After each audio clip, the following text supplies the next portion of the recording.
I hope. Welcome. It's not quite as many of us as there was last week, but it's a couple of minutes past, so I'm definitely going to get started in a minute. As always, feel free to chat to each other on the chat. Feel free to highlight anything that I do wrong on the chat. Hayden is here, and you can direct message her if you've got questions about things that I am not covering or just in general about the course. Sarah Lees is kind of here, kind of sometimes. Well, it's his channel. His camera's on. He's around and about as well, so you can always message him. So what have we got today? So the topic is hypothesis testing, and it was quite a long sheet. Quite a lot of the questions are very similar to each other. So I picked out a few for us to give a go. And there's some minor differences between them, the same as there were last week, really. We're going to see how much we can get done. I'm going to start with question 1, just because I think it gives us, just somewhere fairly pleasant to start. The first 5 questions on the sheet were pretty much of a muchness. We were asked to do some hypothesis testing on means with various different hypotheses. And then the final 2 questions were about these ratios, which is something which we managed to crowbar into the final 15 minutes of the class last week, about trying to decide what the parameter on a binomial distribution was. So we might get onto one of those, but we're going to start off with just the bulk of the sheet.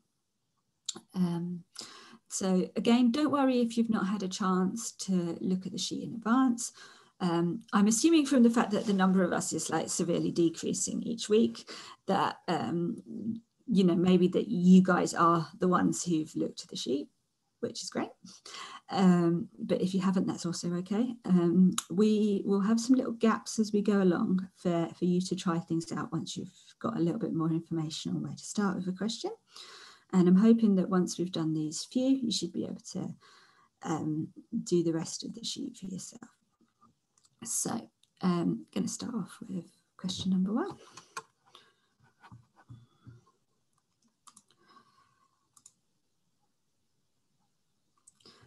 Okay, so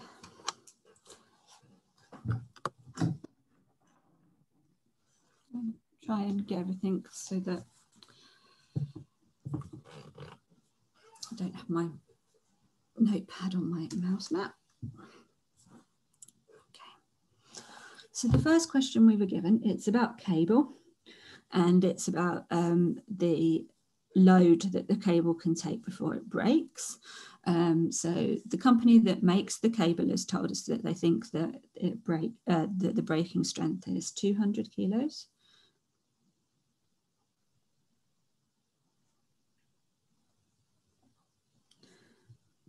On average, so they kilograms.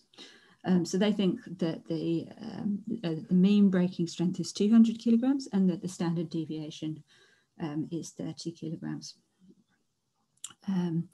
So they're also saying that they think that the breaking strength are normally distributed.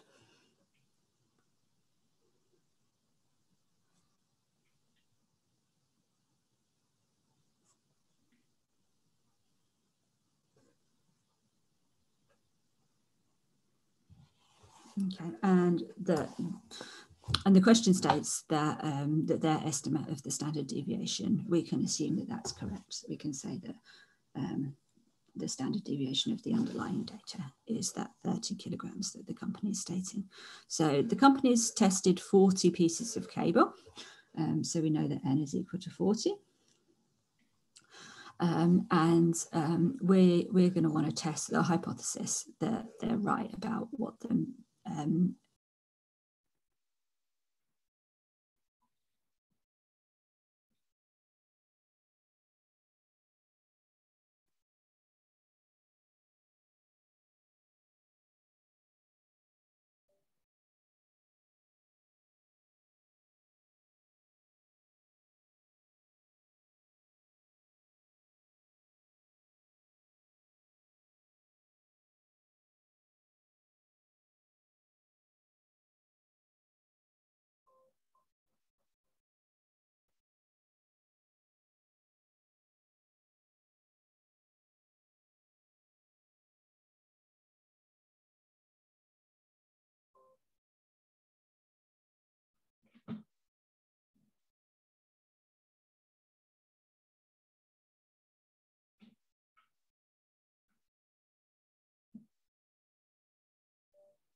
Okay, so sorry about that. Hopefully Sarah-Lise has been taking over in my absence, and my connection seems to have been very bad this morning. So sorry about the little interruption there. So going back to where we were, what we were talking about was question 1, and we were going to do some hypothesis testing. Our hypothesis in both cases is that they are right about what the mean value of the load at which the cable snaps. And we're going to have 2 separate cases for hypothesis 1. So hypothesis 0 is that they're correct about the mean, and then hypothesis 1 in the first case is that the actual mean just doesn't equal 200. Okay, in both cases we can use the same test statistic, and we're going to normalize the observed mean in order to get our test statistic.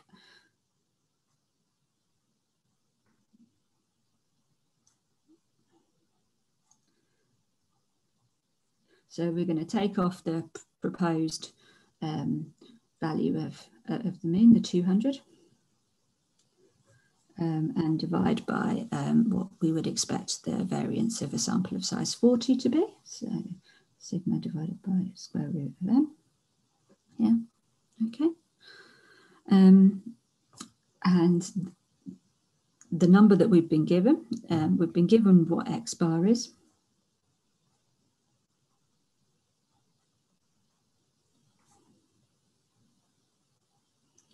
In the question is 8328.4. So if we plug all of that in and calculate what this number is, again, we've been given what this one is, the 330 and 40 here. Overall, we're going to have 1.731. Now, the next thing we need to think about is what range Z needs to be in for us to reject the hypothesis H1.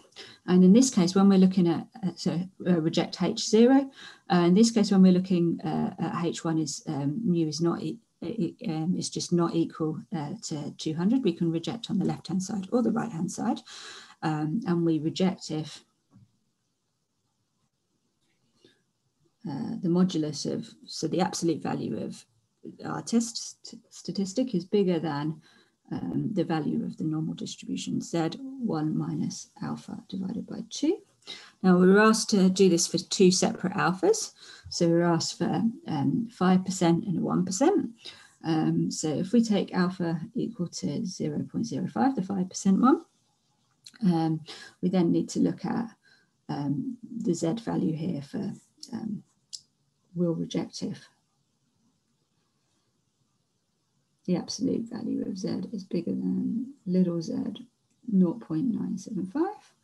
And I've got to remember that this one I can get from the normal distribution table, and the value is 1.96. Okay. So in this case, my test statistic, this one, is smaller than this value. So I can't reject the hypothesis.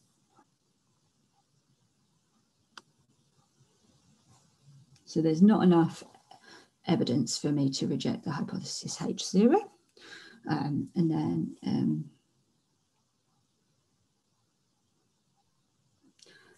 I can repeat the same thing for alpha equals 0.01, and I'm going to reject is bigger than 995. Okay.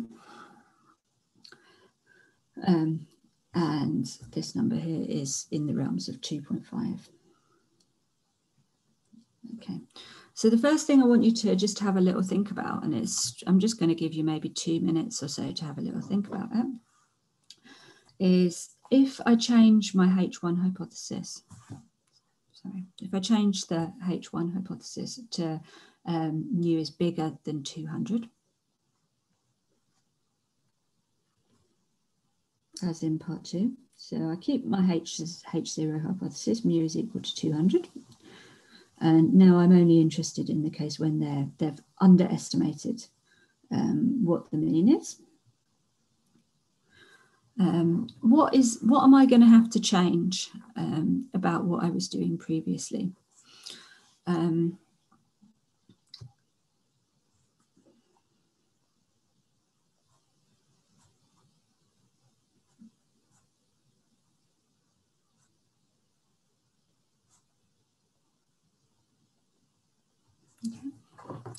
So just give you a moment to have a little think about what you would need to do to change part 1 there. Would you need to change something about this? Would you need to change something about these? And what conclusions have you drawn? Have you drawn the same conclusions or have you drawn different conclusions?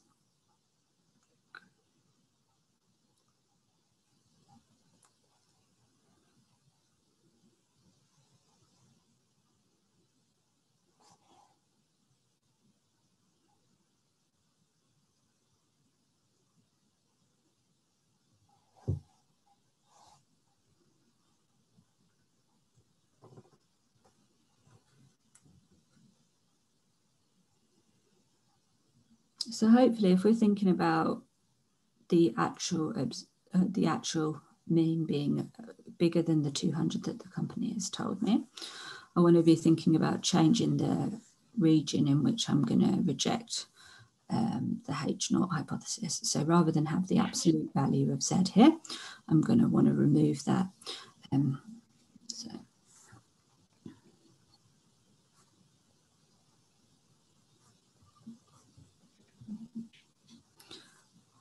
So I'm going to want to look at whether the Z is too big. So I'm going to disregard the ones that are very negative, so I don't need the absolute value anymore. And I'm going to need to change what's going on here with the Z here. Change it to Z1 minus alpha. And if I have a think about why this might be, in part 1, if I looked at the normal distribution, what I wanted to be doing is I wanted to be rejecting if the value was too big or too small. So when I had alpha, I was having to put alpha divided by 2 in the left-hand tail and alpha divided by 2 in the right-hand tail. And this condition here was telling me to reject Z if it was not in the middle region here, the standardized value. And now that we're only interested in rejecting if mu, the proposed mean value 200 is too small, we now start looking at rejecting only on the right-hand side. So we want to put all of the percentage that we reject here. We're not really too worried if they've decided to overestimate what the mean is, which is why we're now switching to Z1 minus alpha, because now we're just focusing on one side there. Okay. So we're going to have different values of Z that we need to consider. So in the case of alpha equals 0.5, we're going to be interested in the case when Z is bigger than little z, 0.95. And similarly, in the case when alpha is equal to 1%, I'm going to be interested in Z is bigger than little z, 0.99. Okay. So the observed values that we get there, sorry, the values for the little z's that we get there, we've got this one here, we've got 1.645, and we've got 2.326. And the value of Z that we calculated, the 1.73, that is actually bigger than that first one. So in this one here, in this case here, we can reject H0.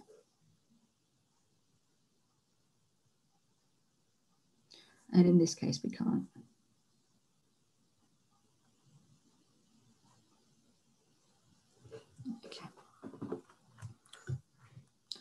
So I realise there's not really been very much for you to do yet there.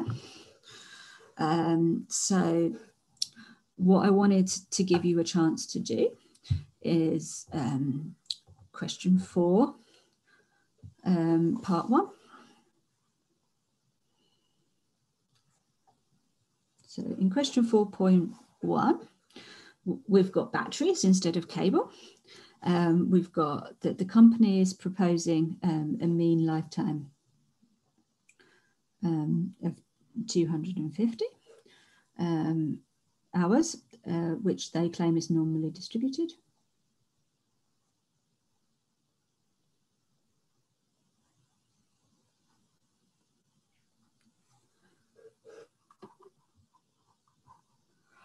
Okay, so Cameron's asked a really good question. He said he doesn't understand why you can and can't reject the different values.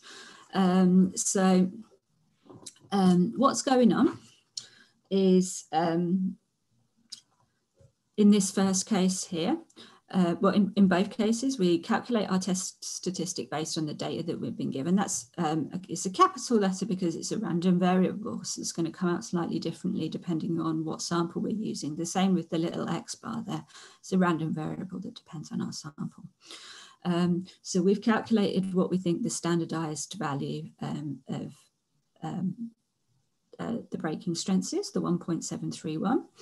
And then we can reasonably say that the hypothesis 0 is not true if using that one, the standardized value, the Z, it comes into the tails of the normal distribution here, because we can say, oh, right, so that's actually quite unlikely that that normal distribution was the right choice if the observed value of Z that we've got is an outlier in that is in the tails of the distribution in that case.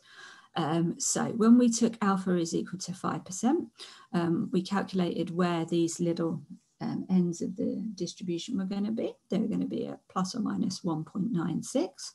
And we observed our value 1.7 was in the middle here. So it was not in that top tail. So we can't reject the hypothesis that the company was right about what mean they proposed, because the data that we've got isn't isn't in the tails in that case. So we don't really have enough evidence to say one way or the other, but we can say, well, the evidence that this company has given us doesn't suggest that they're wrong. The same in the 1% case. Basically, that just makes the area in the two little tails smaller. It means we're going to reject less cases, because we only want to be rejecting 1%. We only want to be having a false positive once, a false negative once of the 1% of the time. When we're looking at the tails on one side, we want to be doing something slightly different. We want to be saying, okay, so the company's proposing that the mean is 200. What we want is if the company's right, there's a 5% chance that there's a 5% chance in the first case that that we would get out a value of Z like that is bigger than little z 0.95. So if the value is above this range here, we can say, well, there was only a 5% chance that that would be a value of Z that would come from the distribution if the company was right. So we can say, we think the company might be wrong, because there was a low probability that the value of Z took this value if the company's guess of what mu was correct, or proposed value of mu was correct. Is that okay? Do we kind of get where we're going now? And I've just noticed that was a direct message, so I'm very sorry about reading your name out.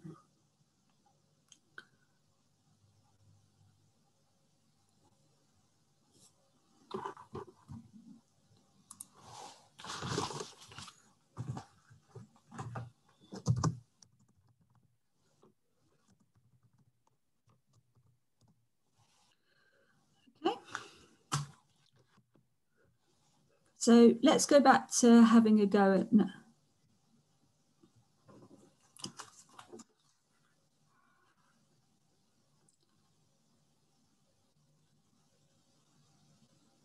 Okay, let's go back to having a look at question 4.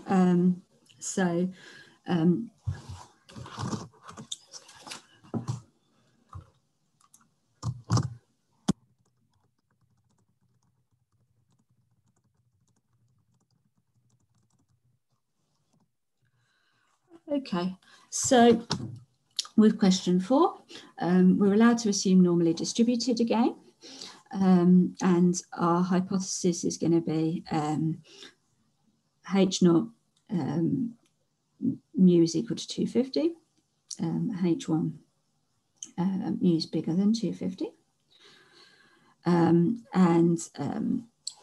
We want to know whether we can reject the hypothesis H0 or not.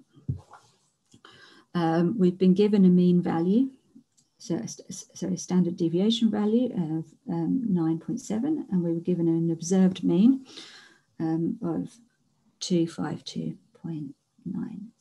Okay, so I'm going to give you 4 minutes or so, maybe until past, to take a look at that, and then we'll come back and we'll also discuss part 2 as well. Okay.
Okay, so if you've got yourself to an answer already, have a think about part 2. Now, it's a little bit tricky. So the first thing that you might want to think about is, what's the probability that you would reject the hypothesis H0 in part 1 when the mean is actually 255?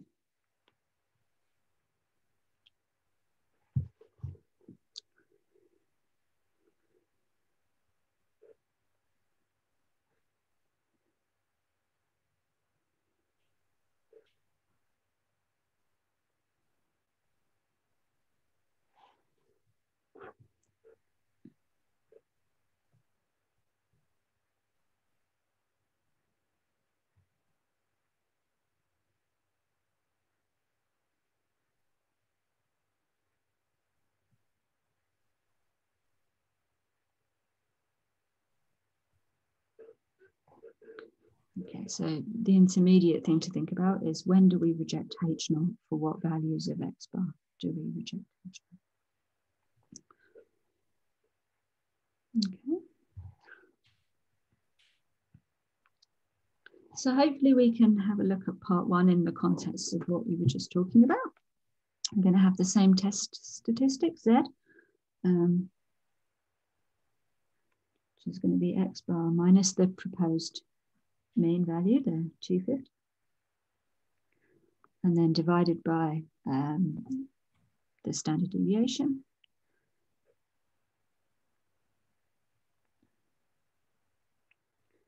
And then we need to divide the standard deviation by the number of points we've got. So the square root of the number of points we've got, square root of 20. Because n was given to us as 20. So if I crank the handle on my calculator a little bit, I'm going to get 1.521.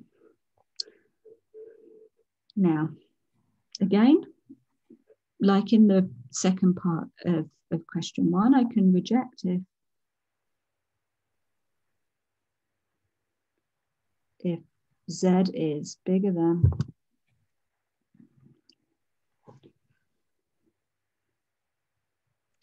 little z 0.95, which I found in the previous question was 1.645.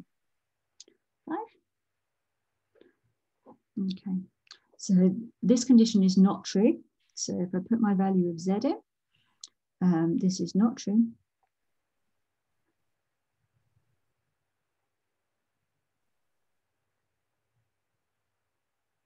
So we can't reject because my observed value of z 1.521 is less than 1.645.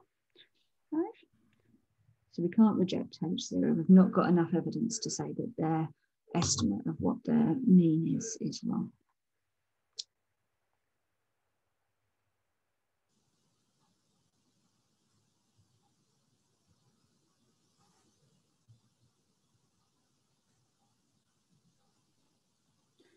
So we've not got enough evidence to say that mu is definitely bigger than 250. Okay.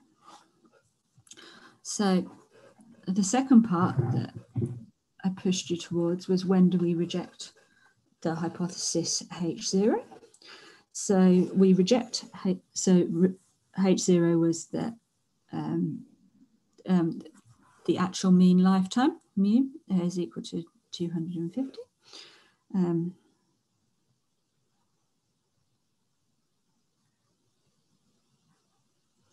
So we said we're going to reject if Z is bigger than 1.645. And we want to write this in terms of a condition on Z, so X bar. So let's rearrange this for X bar. So,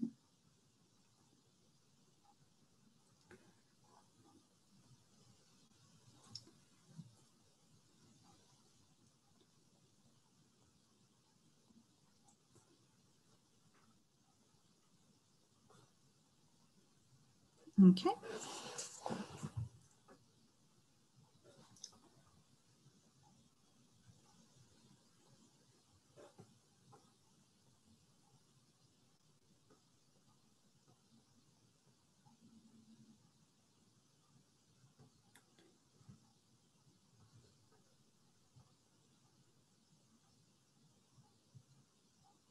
Okay.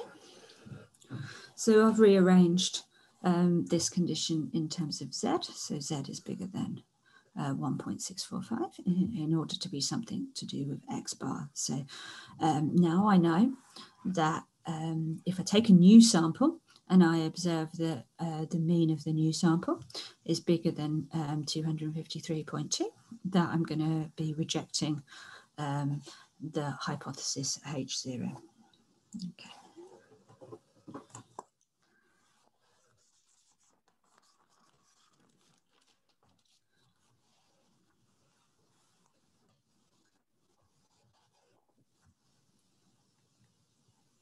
So now let's have a look at the probability that H0 is rejected.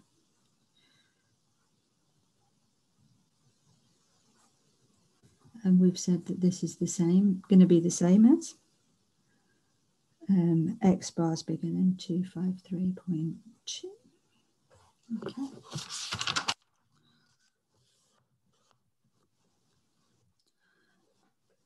Now,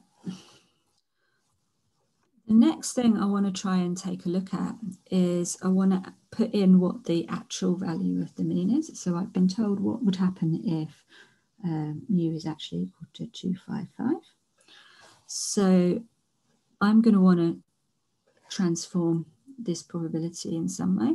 So I'm going to standardize it with the actual mean value and the actual variance value.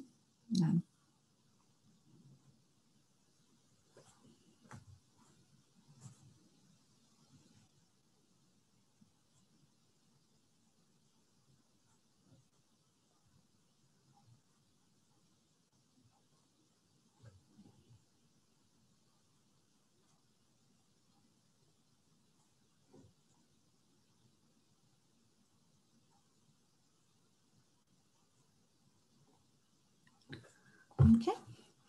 Now, this value here, I'm hoping is going to be normally distributed. Well, I know is going to be normally distributed with parameters 0 and 1, if that's the genuine mean in there. So with this in mind,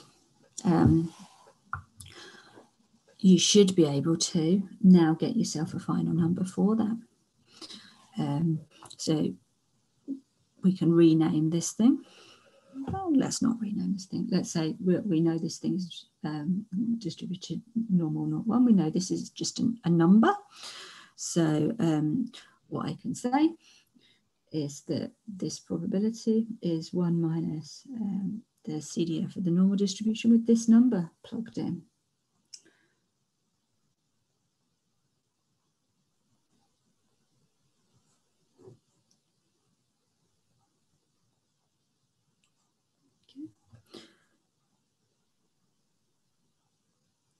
And the number that I get out there is 0.82. So what is 0.82? It's the probability that we select a sample which results in rejecting the hypothesis H0 if the actual value of mu is 255.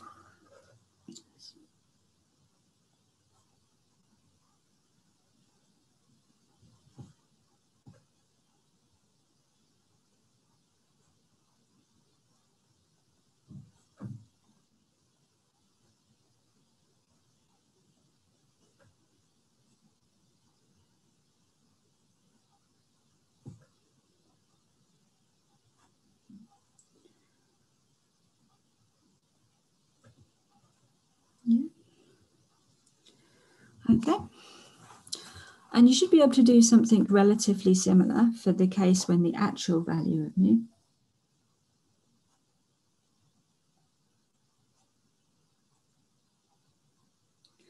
is 257. What would we need to change in there if the actual value of mu is 2.7? So I'm kind of hopeful that we wouldn't need to change anything about this region when we reject Z, because everything that went in there is to do with either something that we know is definitely the case, so what the standard deviation is, something from the sample, X bars from the sample, and then 250 is from the hypothesis that we're testing. So there's nothing in there about what the actual value is. So we wouldn't be changing this first line. So what would be changing is what value we can, how we would need to standardize to get a random variable which is normally distributed with parameters 0 and 1. So if the actual mean is 257, to get a random variable here that is normally distributed with parameters 0 and 1, we would need to be subtracting off 257 instead of 255 here. And the same on this side as well, so minus 2.57. So that's going to change the number that's going into the CDF here, and it's going to therefore change what the output is.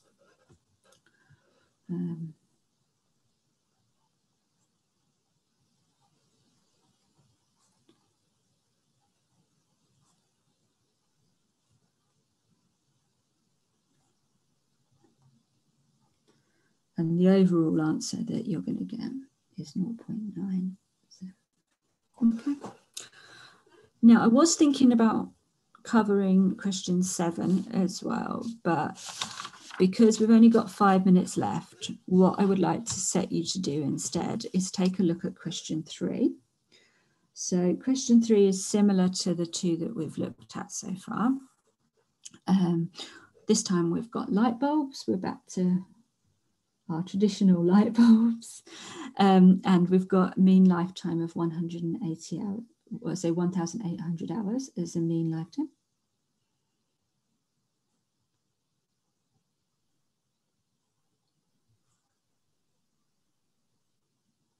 Okay.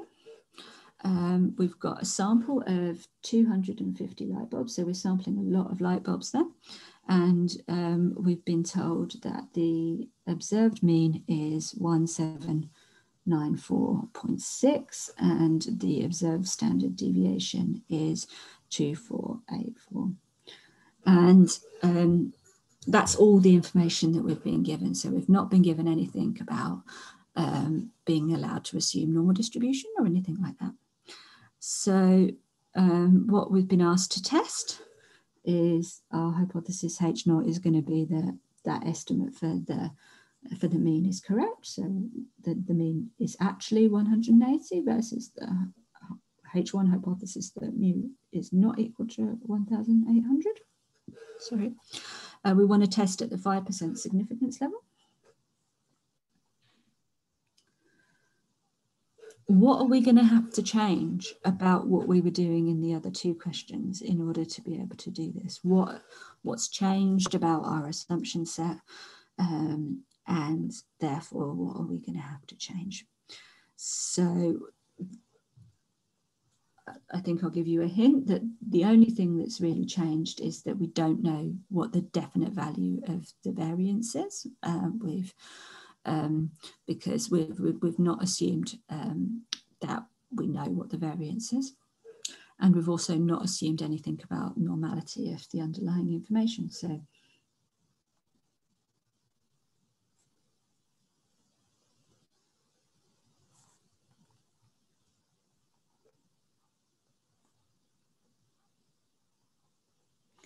we don't know the value of sigma, so no normal assumption. This is going to change the test statistic that we need to be looking at. So I want to just leave you with the final couple of minutes of the class to have a think about how you're going to change that test statistic and to give a go of calculating it and deciding whether or not you're going to reject the hypothesis in this case. And you should be able to really kind of give that a solid go in the couple of minutes remaining. Feel free to ask anything you like on chat by direct message or to everybody. But we'll come back just in 2 minutes or so, just to give you a little hint as to how to continue with questions.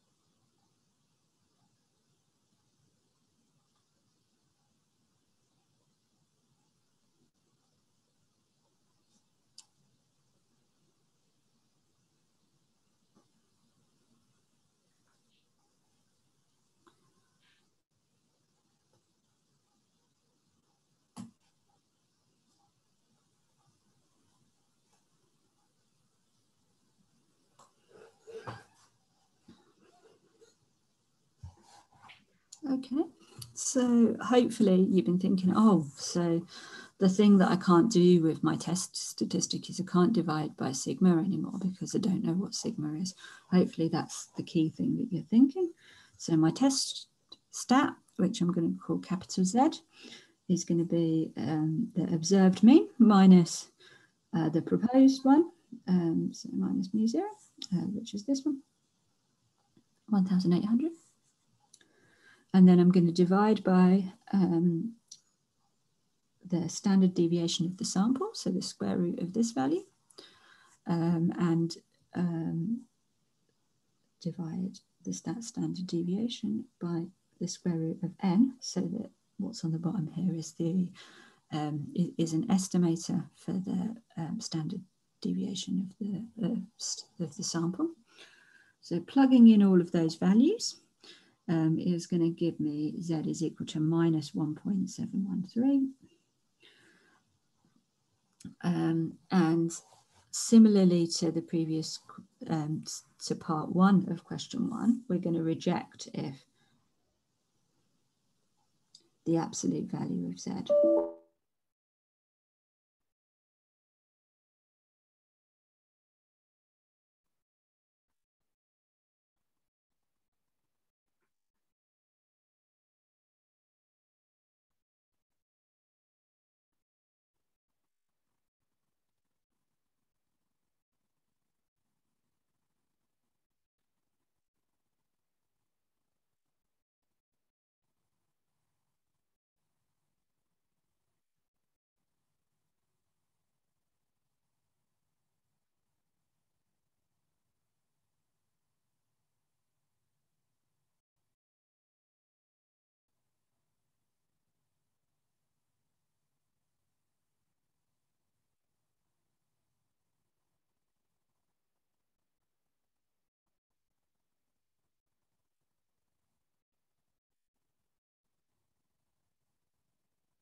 Hello guys, you okay?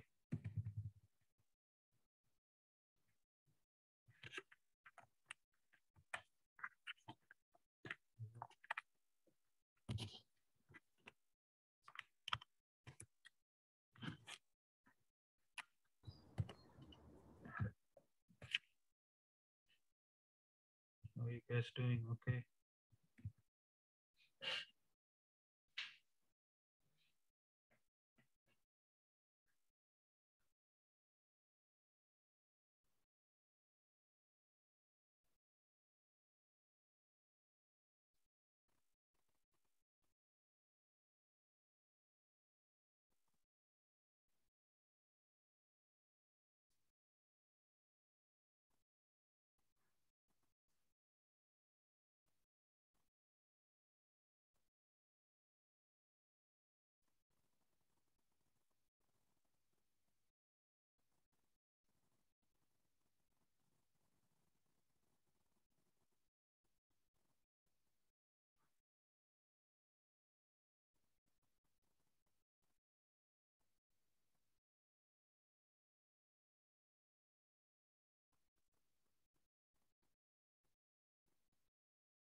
Good morning, guys, or good afternoon.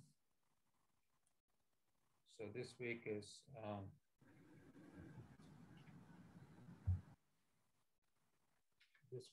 week 11.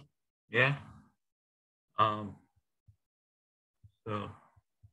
I'm gonna go through the tutorial sheet 11. Let me show you. You can see this. Let me know if you can't see it. This is tutorial sheet 11. There are 7 questions. There are 7 questions in the tutorial sheet. I will try to do as many as I can. Okay.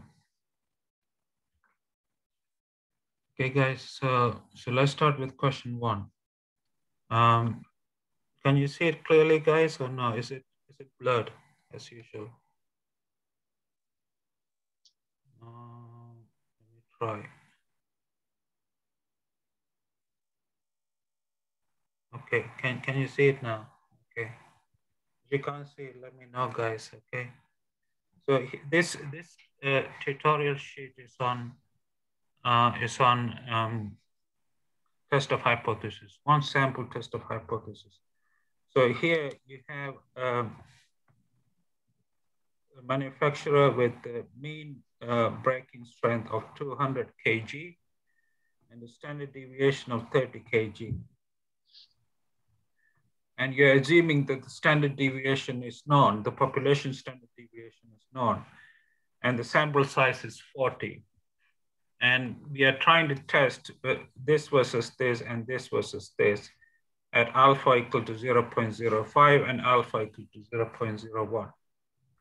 All right, now this is, now you may recall from last week, that when you have a random sample from a population with the variance, or when the variance is known, the hypothesis tests, there are 3 different hypothesis tests, and these are the rejection rules. So for this test, this is the rejection rule. For this one, this is the rejection rule. And for this one, this is the rejection rule. Right, now going back to the question, right, for part 1, we are trying to test mu equal to 200 versus mu not equal to 200, right? Okay, guys, so which one should we use to do part 1?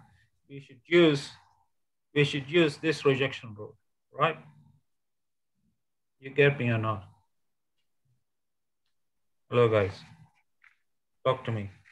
So the rejection rule that we're going to use, this is question 1, part 1, right? The rejection rule that we're going to use is this guy here, reject H0 if the root of n divided by sigma times the absolute value of this is greater than this, right? You follow me? Because this is the formula sheet I gave you last week. If you look at the, if you haven't watched the video, guys, please do so for last week, which was week 10. I mean, I gave you this formula last week, all right? Okay, now in order to do this question, let's return to the question, right? The question says that X bar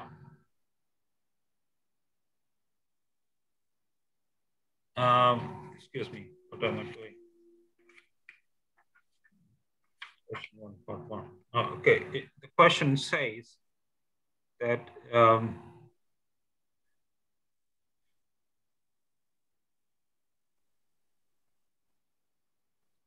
the X bar is the, just a minute, I'm trying to figure out what X bar is. Means of 200 and a standard deviation of 30 kg. So claim state random sample for 200.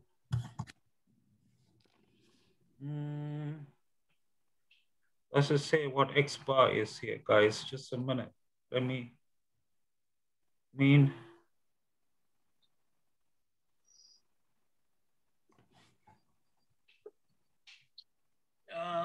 Just a minute, guys. This is, oh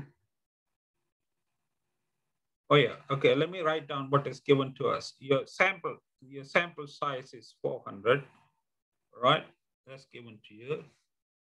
And your sigma is the population standard deviation, is given as 30, right? And you're told that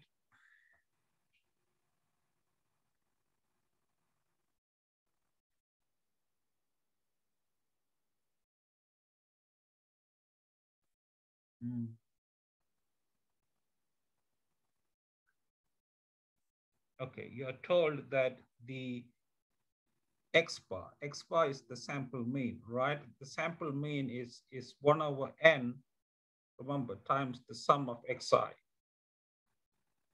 Remember this formula, guys. Yeah. So this is 1 over 40 times the sum of xi is given as 8328.4, right? Oh. Okay, and if you work this out, you will get 208.21. Okay, and mu zero is the hypothesized value for the mean, which is 200. Okay, so we are given all this data, right? So let me put this in a box, by the way. This is what I normally do, you may recall. Put this in a box, right? These are the data values that are given to you, right? Bailey, sorry, you got, where is that from? What do you mean, Bailey? Can you come again, Bailey? What do you, I got a question from Bailey, but I don't understand your question.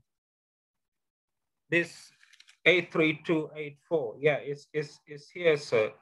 If you look at the question, it says the sum of xi is 8328.4, right?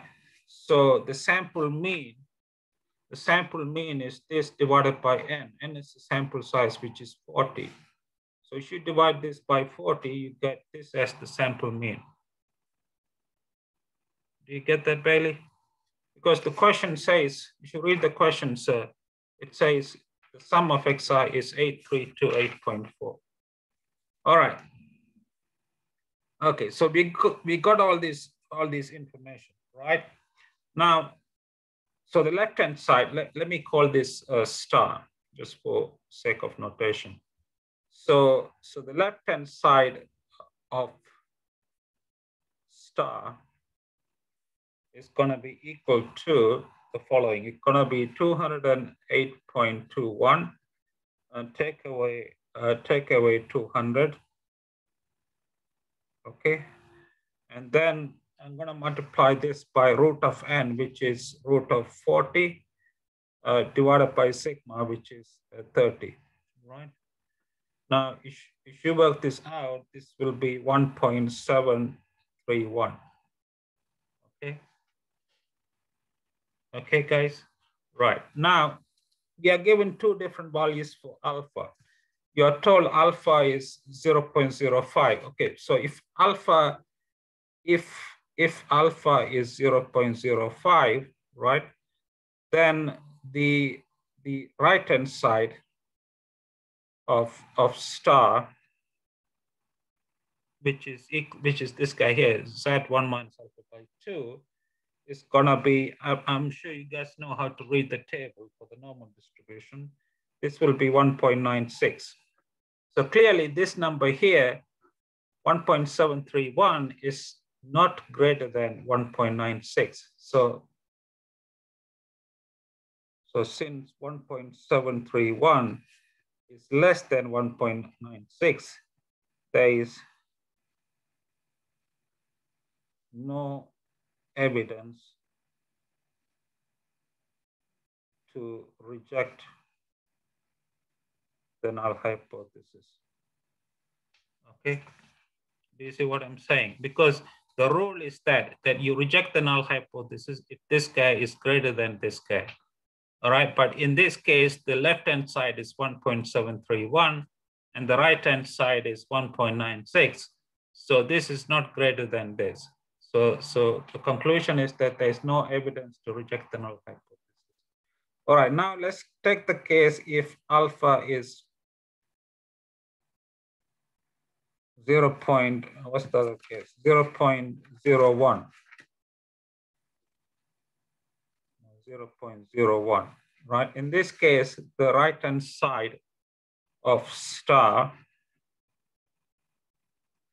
if you read this off the normal table, I assume you know how to read it. I mean, we have done enough examples on it. So if you read this off the normal, this is what you will get, 2.576, right? And 1.731 is still less than 2.576. So since 1.731 is less than 2.576, there is no evidence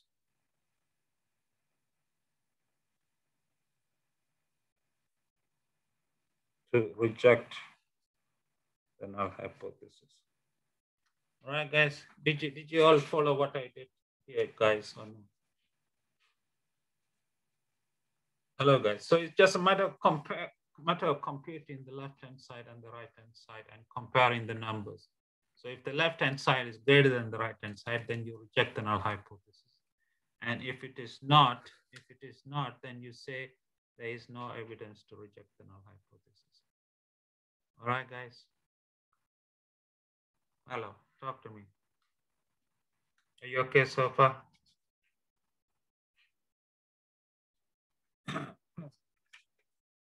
Hello, guys. So that's part one of question 1. Now to do part 2. All right, let's go back to the question. This is part 2. In part 2, we are trying to test this versus this. All right, so let's go back to the formula sheet, which I showed you a minute ago. Let's go back to the formula sheet.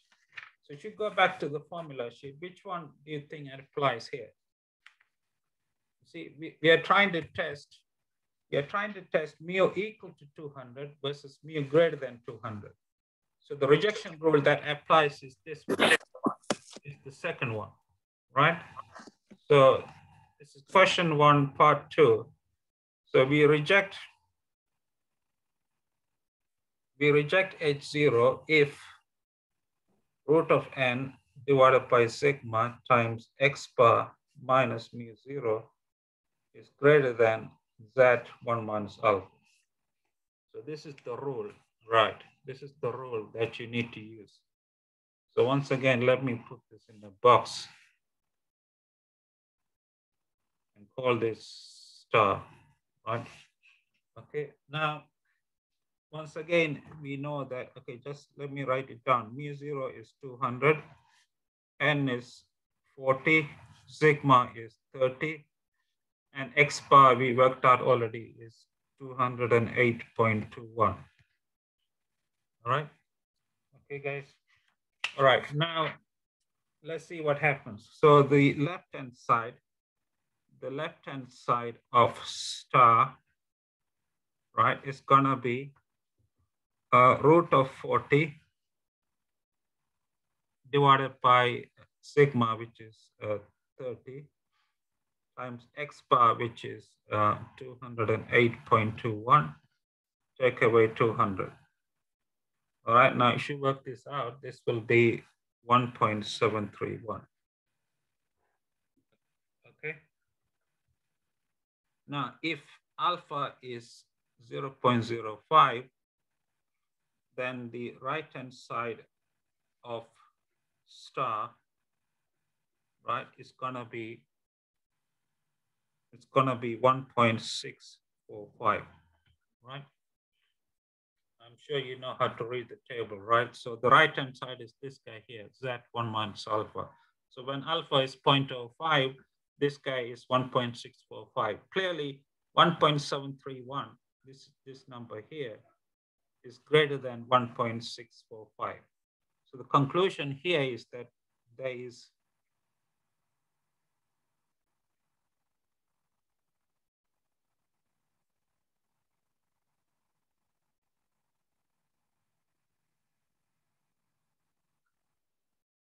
there is evidence to reject the null hypothesis, right?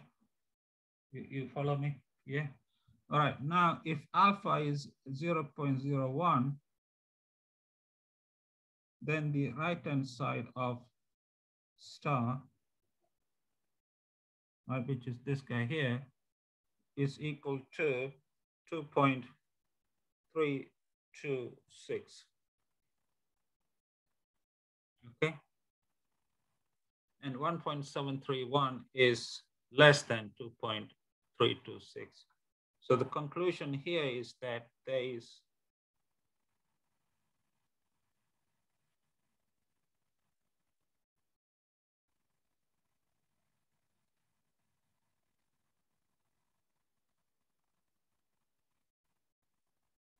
there's no evidence to reject the null hypothesis because this number here is less than this number, right? Whereas in this case, this number is greater than this number. So there is evidence to reject. Okay. All right, guys, any questions? So this completes the solutions to question 1. Are you guys okay with this or not?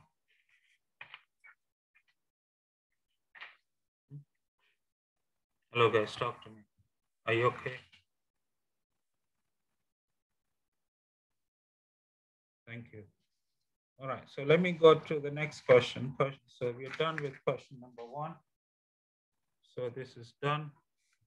Question 2. Okay, here we are assuming a random sample from a normal distribution with sigma squared equal to 3 and unknown mean. The sample mean is given.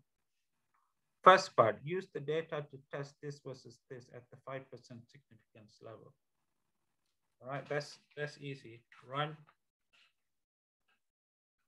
Right, so this is question 2, part 1, right? So once again, the population variance is known, right?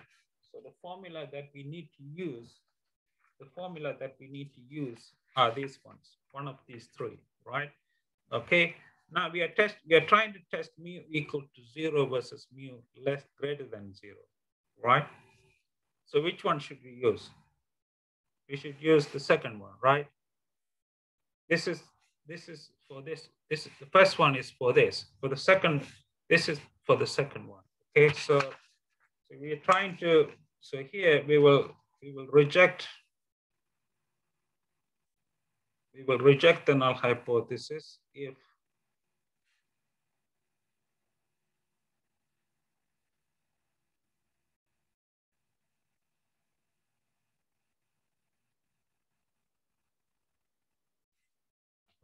we will reject the null hypothesis if this is the case.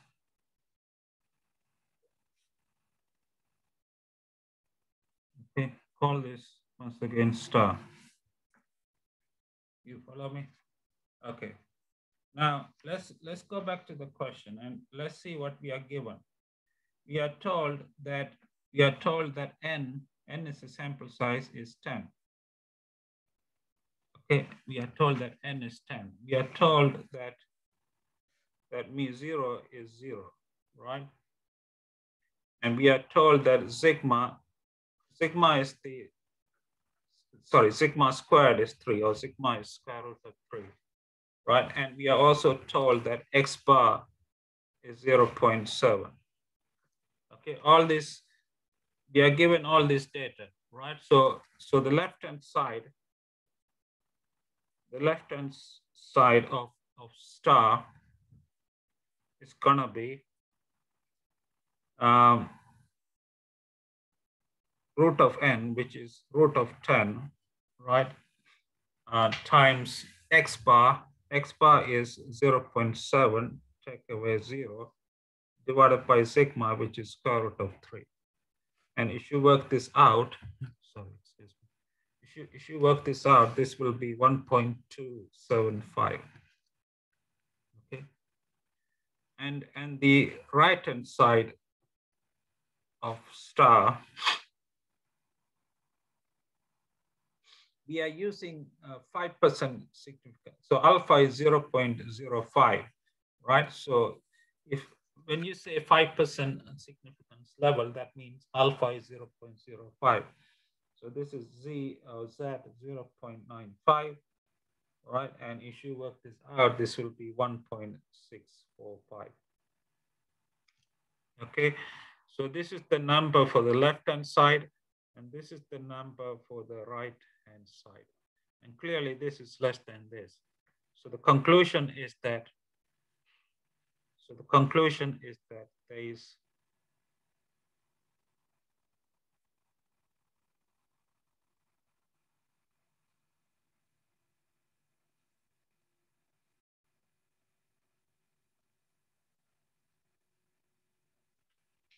there is no evidence to reject the null hypothesis. Okay, guys, are you okay with this? Hello, guys, talk to me. So this is part 1 of question 2. I just done, right? So I just worked out the left-hand side, worked out the right-hand side, and these are the numbers I got. And since this number is less than this number, the conclusion is that there's no evidence to reject the null hypothesis. Okay, so that's part 1. Now let's go to part 2. Part 2 is to calculate the type 2 error probability if the true value of mu is 1, and also if the true value of mu is 1.5. Okay, let's see how we can do this, right? So this is, remember last week I told you what the type 2 is. Do you guys remember the probability of type 2 error? I talked about it last week. Yeah. This is what? Do you remember the definition of it? It's the probability of what? Accepting the null hypothesis when H1 is true, right? Okay. Now, accepting in this case, right? Let me show you the formula sheet. Let's go to the formula sheet, guys. In this case, the rule for rejecting is this. This is the rule for rejecting the null hypothesis, okay? So the rule for accepting the null hypothesis is the opposite of this. In other words,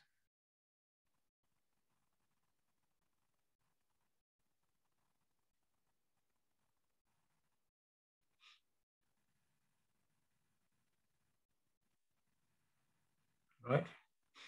Okay, this is the rule for accepting the null hypothesis. If H1 is true, if mu is not equal to, sorry, mu is what? What is H1? Let me check in the question. H1 says, H1 is that mu greater than 0, right? Okay, this is H1. Okay, and this is the rule for accepting the null hypothesis. Now let me put in the numbers. Now we know that n is 10, right? We know that the sigma is, what was sigma? I'm trying to remember. Sigma is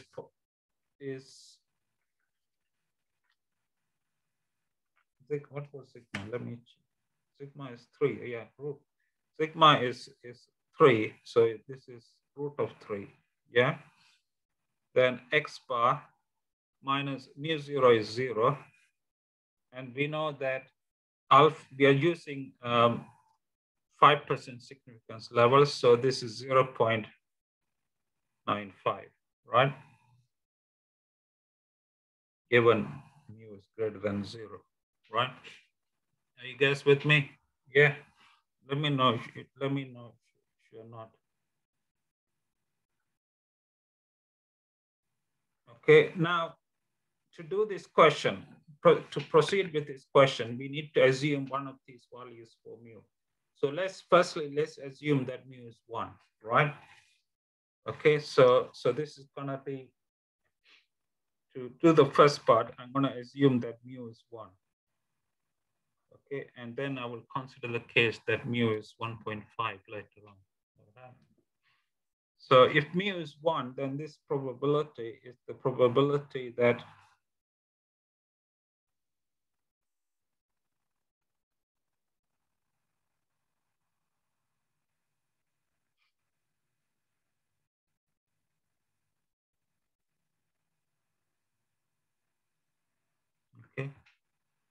All right, you guys with me? I mean, if anything you don't follow, please give a shout, okay? Right. Okay, now what I'm gonna do is I mean, if you looked at the examples I worked out, you will know what I'm trying to do here. I'm gonna subtract a one and add a one. I will explain in a minute why I'm doing this.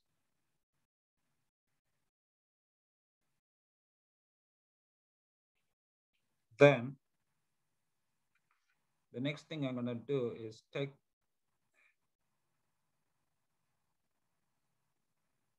this one here to the right-hand side. I mean, this one here, I'm gonna take it to the right-hand side.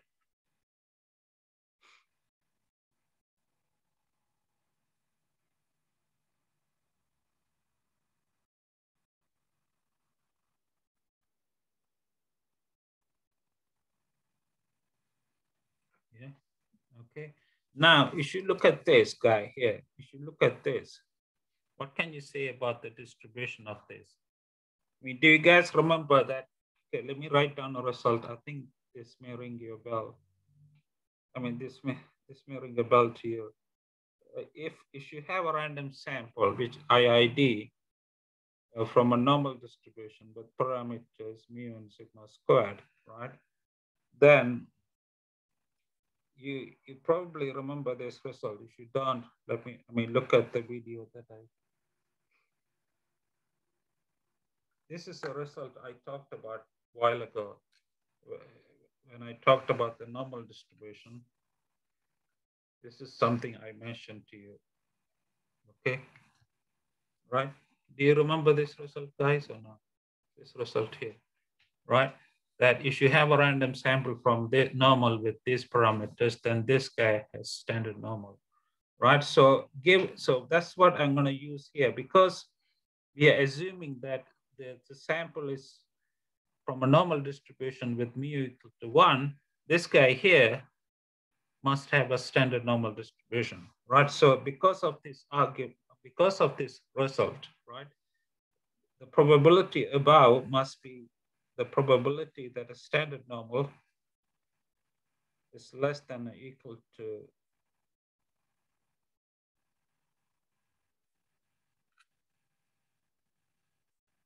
it's less than or equal to this, right? You follow me? And we don't need the conditioning anymore, because condition on the fact that mu equal to 1, we have argued that this has the standard normal, and hence we don't need the conditioning anymore. We have made use of the conditioning, okay? All right, and this is equal to phi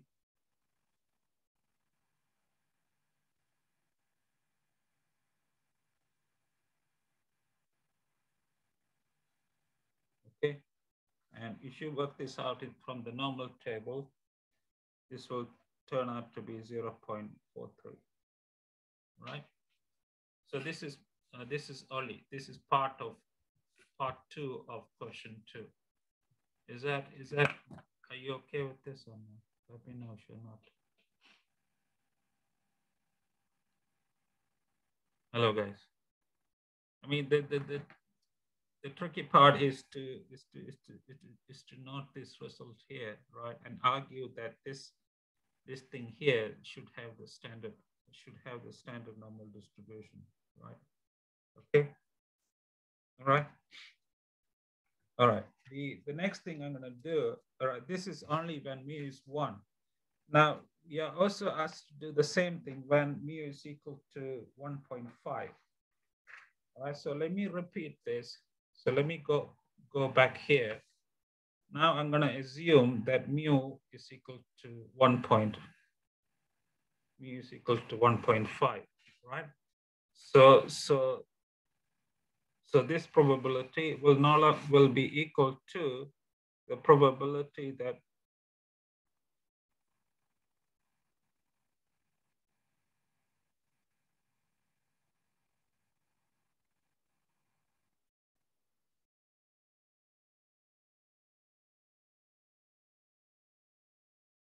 okay, yeah. All right, guys. All right, now if you continue the same steps, we should continue the same steps as I did in the previous case. So what the next step I'm going to do is this. I'm gonna take away 1.5 here and add 1.5, right?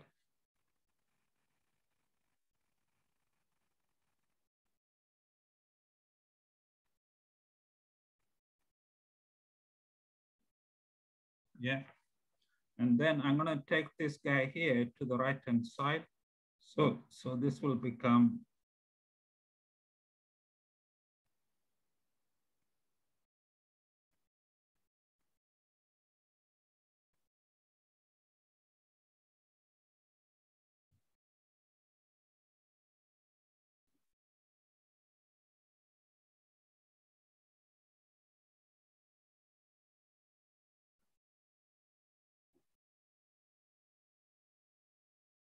okay, right? Okay, and next, using the same result that I just mentioned over here, that is this result here, I can argue that this guy here, that is this guy here, must have a standard normal distribution, right? So by the result I just mentioned a minute ago, that this must have a standard normal.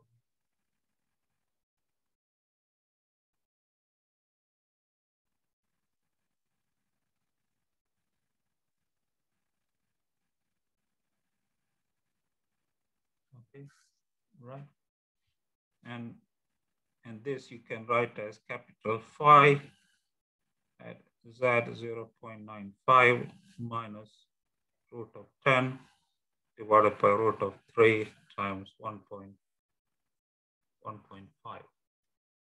And if you work this out using the normal table, this will be 0.14. Okay, so this completes part 2 of question 2. Are you guys okay with this or not? Let me know if you have questions. All right, so let me go back to, today we are being very slow. I don't know why, but anyway, let's go back to part 3 of question 2. So here we are asking, the question is asking, assuming that the sample mean remain the same, how large would the sample size need to be in order for H0 to be rejected in favor of H1, right? Okay, now remember, okay, in order to answer this question, let's go back to part 1, right? Right? This is part 1. This is the rule for rejecting the null hypothesis, right? Which I mentioned before. So in order to answer question 2, part 3, we need to start from this, right? So your n is, we don't know what n is. That's what we need to figure out. Sigma is root of 3, right? X bar is given to us as, what was X bar? Let me see. X bar is 0.7, and mu 0 is 0, and it's greater than, I'm using 5%. I think the question is, yeah, 5% significance level. So under 5% significance level, this guy will be this, and this is 1.645. So the question is, given this inequality, what should n be? That's the question. All right. So it's not hard to see what it should be. All right. So what you have is 0.7 times root of n divided by root of 3 greater than 1.645. Okay. And this is the same as saying that root of n is greater than root of 3 divided by 0.7 times 1.645, right? And this is the same as saying that n, that is, if you take the square both sides, is greater than greater than the square of this, which is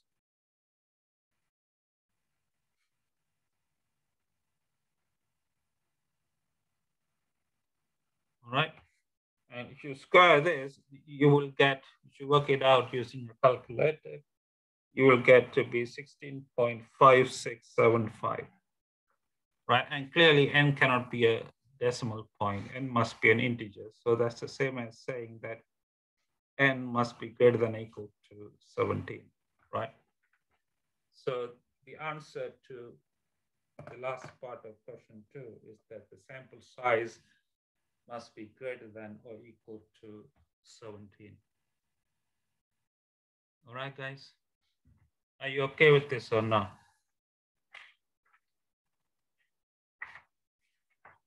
Hello, guys. Talk to me. Are you okay or not? Any questions? Okay, thank you. All right, so finally, I'm done with question 2. It's a long question. All right, so let's go to the next one. So we're done with 2. The next question is 3. So here you have light bulbs with the mean lifetime of this, and this is the sample size, and this is the sample mean, and this is the sample variance. And we are testing this versus this at 5%. Right, so let's see how we can do this. So in this case, in this question, the population variance is not known, right? Okay,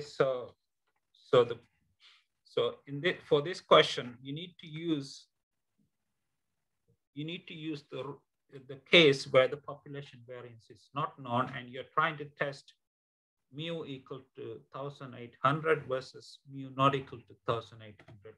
So you should go back to the formula sheet, which I showed you.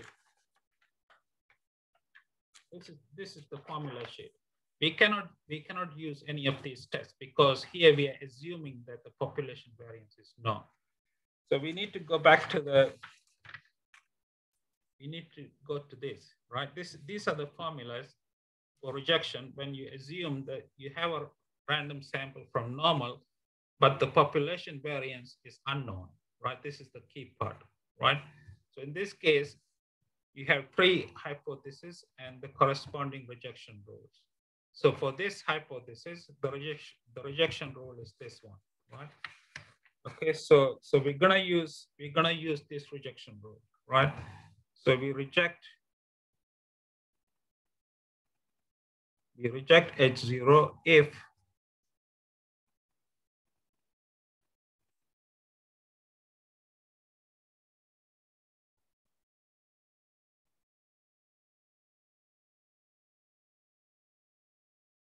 right, this is the rule that we're going to use to do question number 3, right?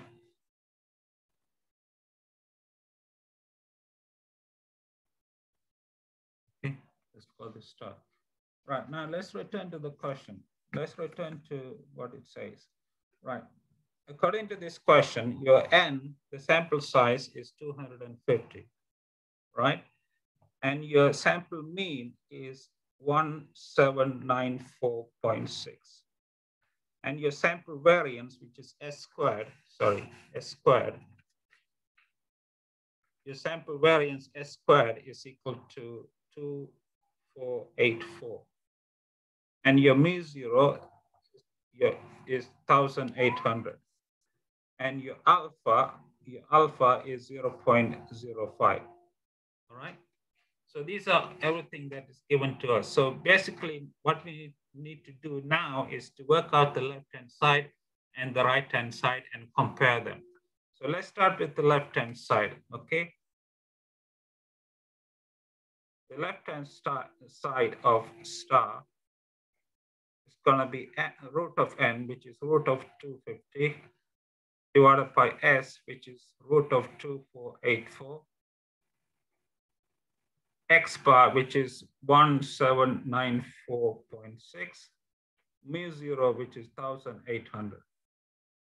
Okay. All right, now if you work this out using a calculator, this is what you will get. Okay, guys? Okay, so that's the left-hand side. Now the right-hand side of star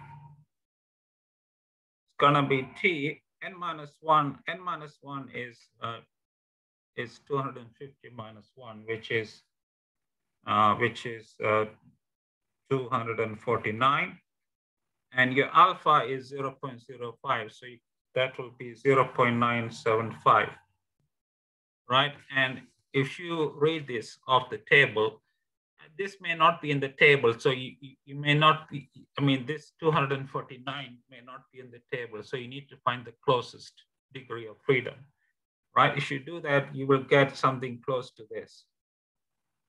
Right, so this is the value for the right-hand side, and this is the value for the left-hand side. Clearly, 1.713 is less than 1.96, right? So the conclusion is that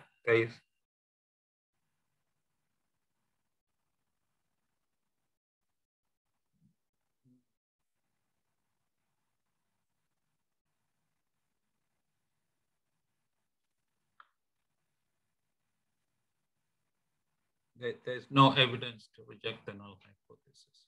Okay. Okay, guys. Are you okay with this? So for this question, I used a different rejection rule. The reason for that is because the reason for using this rejection rule is because the population variance is unknown in this case, right? The population variance is unknown. So you need to use one of these rejection rules, right? Because this is, remember, these are the rules that you need to use when the population variance is unknown, right? Okay. All right, any questions on this, guys? Talk to me, guys. Are you okay with this? Not okay with this? Let me know. All right, thank you. All right, so the next question I'm gonna do, so I'm done with question 3. All right, the next question is question 4. How many parts it has? Let's check. It has only 2 parts. Yeah, okay. So here you have normally distributed with mean at least 250, right? And a standard deviation of 8.7. You have a random sample of 20, right? 20 is the sample size, and the mean is given here, right? And we are trying to test this versus this, right?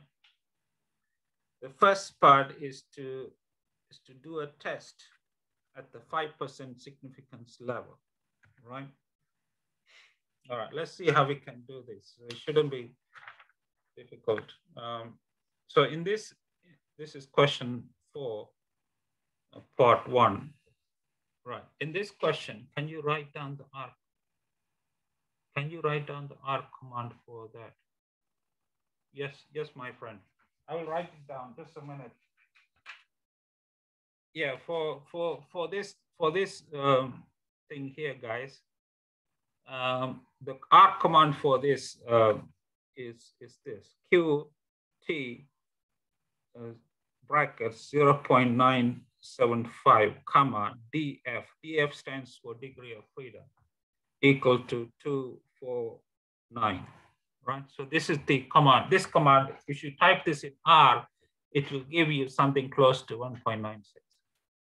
Right, type this command. Type this command in R, right? Okay.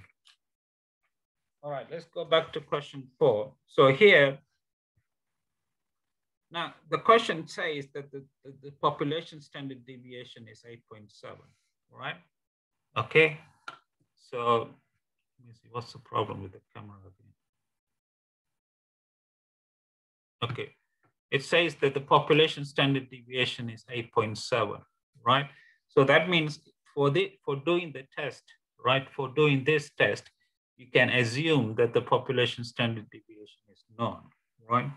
So let's go back to the formula sheet. We are trying to test 250 mu equal to 250 greater than versus mu greater than 250, right? So if you go back to the formula sheet, if we go back to the formula sheet, where are we now? Okay, here. The rule that we need to use is this one here, because we are assuming that the population variance is known. So we need to use this rule here, right? Okay, so let me write it down. So the rule for rejectant, that means we reject H0 if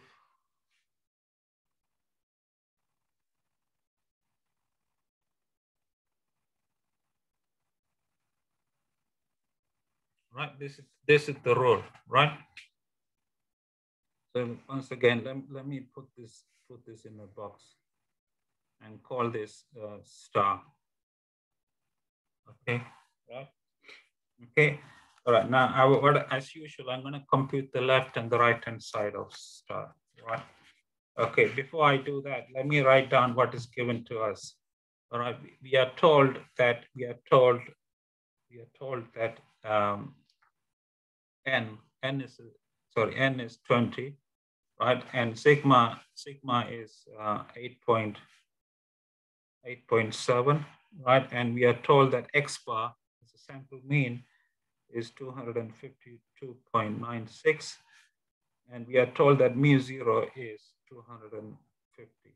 So this is everything that's given to us, right? Okay, now if you sub all this data into this, you can see that the left-hand side of star is equal to, so n is root of 20, sigma is 8.7, x bar is this.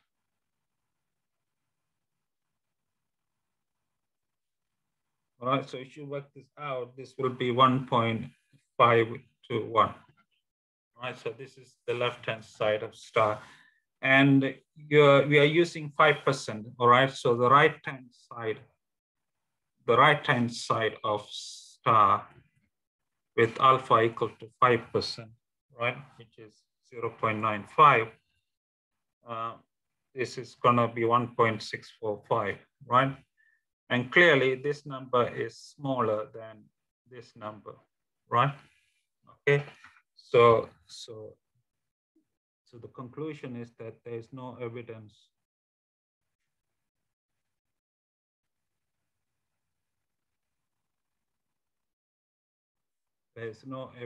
to reject the null hypothesis, right? You guys follow me? Okay, right, that's only the first part of question 4. The second part, question 4, is to calculate the probability that the test will correctly reject H0 when the true value is 255 and also when the true value is 257, right? Okay, so what they're asking you for here is the probability. They're asking you to compute the probability of rejecting H0 when the true value for mu is 255. Okay, that's what it's asking you to do, right? So basically, you need to, the rejection, we know the rule for rejection, which is this one. So this is gonna be the probability, root of n we know is 20 divided by 8.7 sigma times x bar minus 250, yeah, greater than z1 minus alpha is, we know, is 1.645.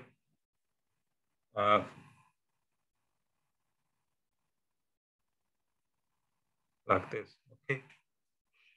Okay, now what we need to do is that because the correct value for mu is 255, you need to change this to 255, right? Okay, so the next thing you need to do is this. I think I've already done this early. I realize I'm running out of time.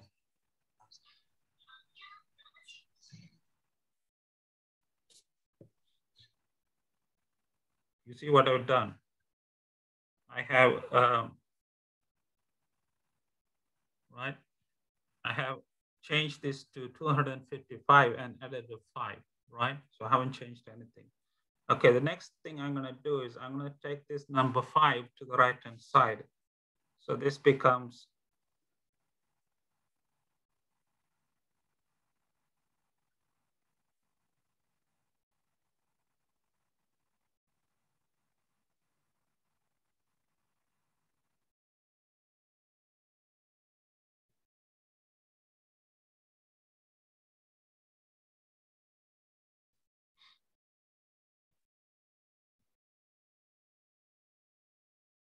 okay.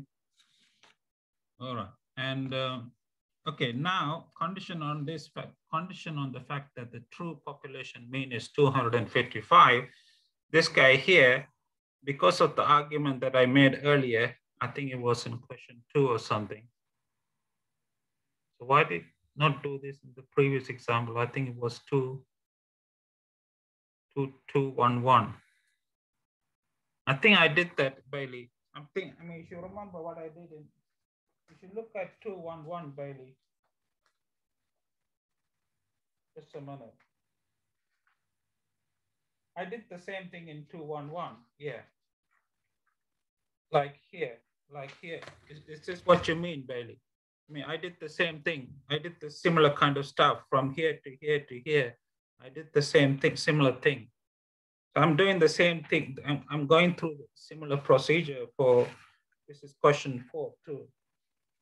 Here I subtracted 1 and added 1 and then took the 1 to the right-hand side. And I'm doing the same thing. I'm doing the same thing here, Bailey. Okay. All right, so this guy here becomes the probability that the standard normal is greater than 1.645.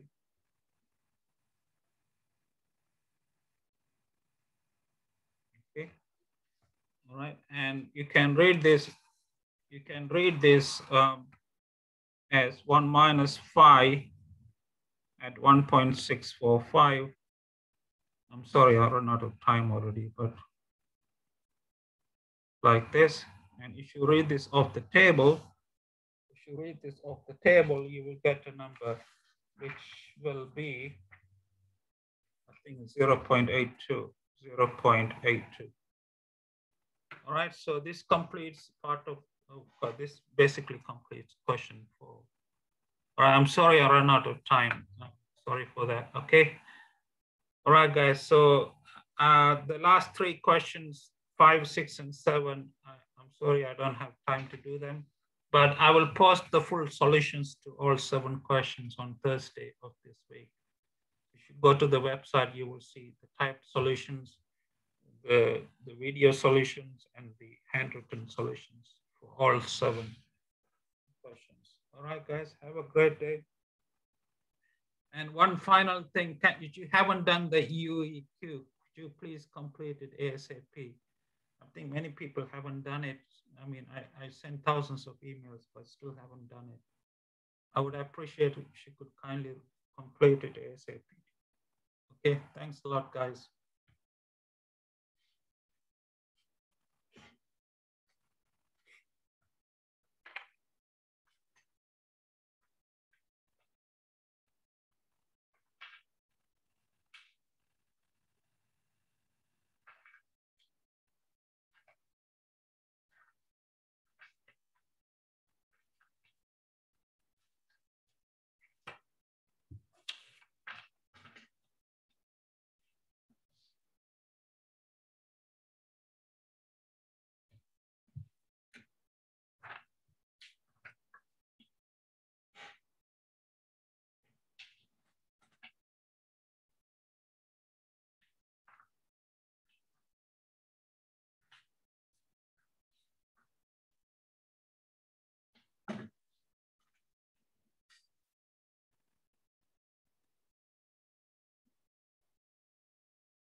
Class கத்தாத எங்க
Hello guys.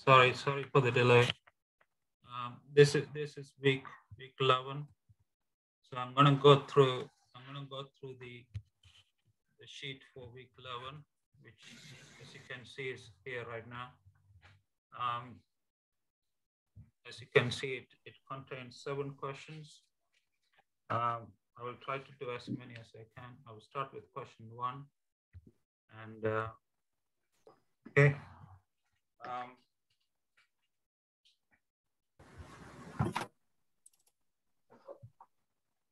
hope you guys are okay. So this is question 1, part 1, right? So here it says that you have a mean breaking strength of 200 kg and a standard deviation of 30 kg, right? And you have a sample size of 40, and you're trying to test 2 different hypotheses at alpha equal to 0.05 and alpha equal to, remember alpha is the level of significance, right? And you're also told that the sum of the data values in the 40 is equal to 883 to 8.4. Right, now let's look at the first part, which is mu equal to 200 versus mu not equal to 200, right? Okay. Now, if you look at the stuff that we did last week in the class, you may recall this. This is one of the sheets I showed you last week. So here you have a random sample from a normal where the sigma squared, the population variance, is known. And these are the 3 different hypotheses, and these are the corresponding rejection rules. Do you guys remember this? Yeah. Okay. If you don't remember, please have a look at the video, right? Okay. Now, if you return to the question says explicitly that the population standard deviation is 30 kg, right? So we can use one of these rules, right? Okay, now for the first hypothesis, where mu equal to 200 versus mu not equal to 200, right? We need to use this hypothesis. So the corresponding rejection rule is this one, right? So let me write it down. So the rejection rule for part 1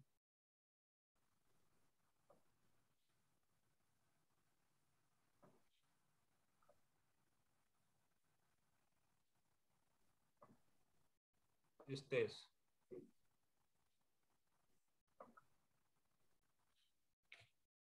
All right, this is the rejection rule for the first part of question 1. Okay. So it's just, I mean, when you read a question like this, right, you just need to figure out which of these rejection rules to use. And also the case, you need to determine whether the population variance is known or not. And the question says explicitly that its population standard deviation is known, right?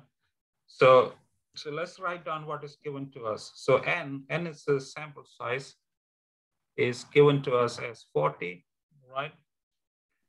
And sigma is given to us as 30, right? And mu zero, the one we are trying to test for, is given to us as 200.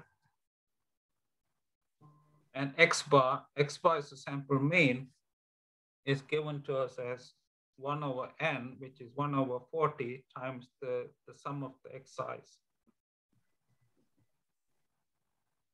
Yeah. And the sum of the xi is given to us as this number here, right? So this is going to be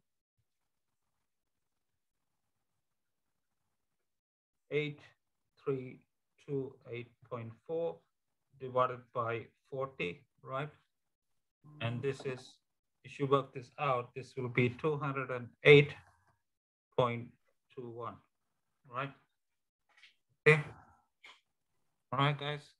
So this is all the data that is given to us. So let's see how these two compare. Okay, so the left-hand side of star is gonna be root of n, which is root of 40 divided by sigma, the absolute value of X bar, which is 208.21 minus mu0, which is 200, right? And if you work this out using a calculator, this is what you will get, right? Okay. And the right-hand side depends on alpha, and you're asked to use two different alpha equal to 0.05 and 0.01. So let's first consider the case. If alpha is 0.05, right? If alpha is 0.05, then the right-hand side of star, right, you can read it off the table for the normal distribution, which is 0.975, right? It's gonna be equal to 1.96, right? Okay.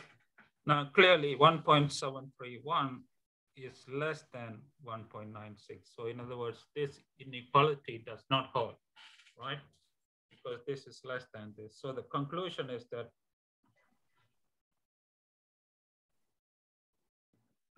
there's no evidence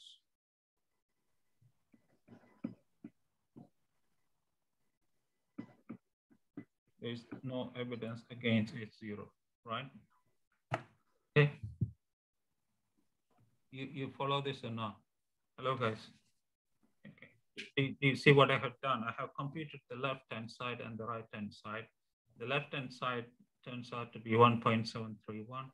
The right-hand side is 1.96. So since this is less than this, there's no evidence to, yeah, that's right. It's the same as saying that we accept the null hypothesis, but normally this is the wording people use, saying that there's no evidence against null hypothesis, right? Now, if alpha is 0.01, right, then the RHS, the right-hand side of star, right, is gonna be equal to,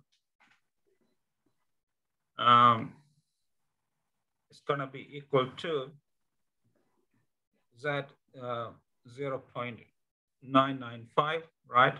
Okay, and this is, if you work this out on the table, this is gonna be 2.576, right? And once again, 1.731 is less than 2.576. So the conclusion, once again, is that there is no evidence. There's no evidence against the null hypothesis, right? Okay, guys.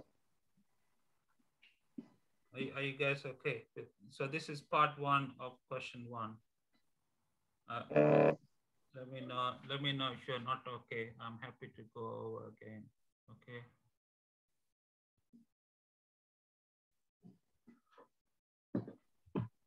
Okay. If you're not okay, please let me know. Okay. So now let's go to part two. So this is part one. Part two of question one is asking you to test this versus this, right? So if we go back to the formula sheet one more time, so which one do we need to use here? You see, we are trying to test mu equal to 200 versus greater than 200. So the rule that we need to use is this guy here, right? You follow me?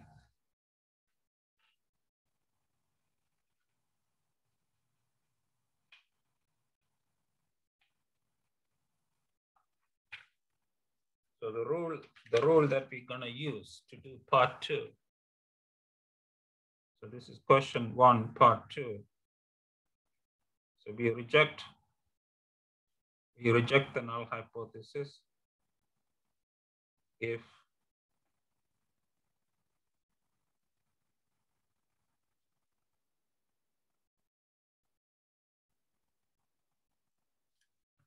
this is the case, right? So this is the rule that I'm going to use, right? So once again, let me put this in a box, right? And call this star, right? Okay.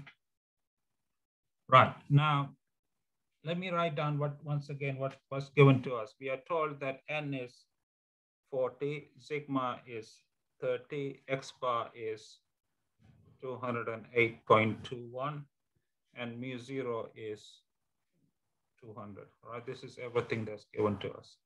Okay, now the left-hand side of star, right, is gonna be equal to, you just put the numbers in, right, and work it out. Okay, so it's gonna be equal to 200 and, sorry, n by the way is 40, right? N is 40, yeah. So it's root of 40 divided by sigma, which is 30. Yeah. X bar 208.21 minus mu zero, which is 200, right? Okay, and if you work this out, this will be 1.731. Okay, right? And the right-hand side of star,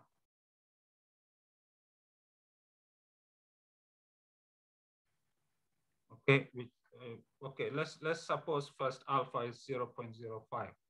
Okay, if alpha, sorry, this is alpha. If alpha is 0.05, then the right-hand side of star is equal to Z 0.95, which is 1.645. Right, so the left-hand side is 1.731, and the right-hand side is 1.645, right? And clearly this is greater than this, right? So the conclusion is that there is evidence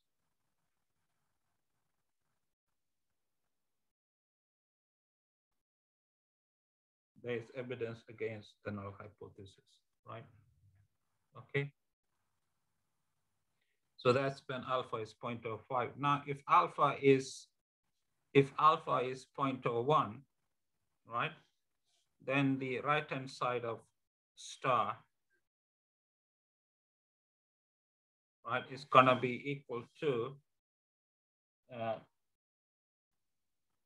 it's gonna be equal to 2.326, right? This is 2.326, right? And clearly 1.731 is less than, or it's not greater than 2.326, right? So the conclusion is that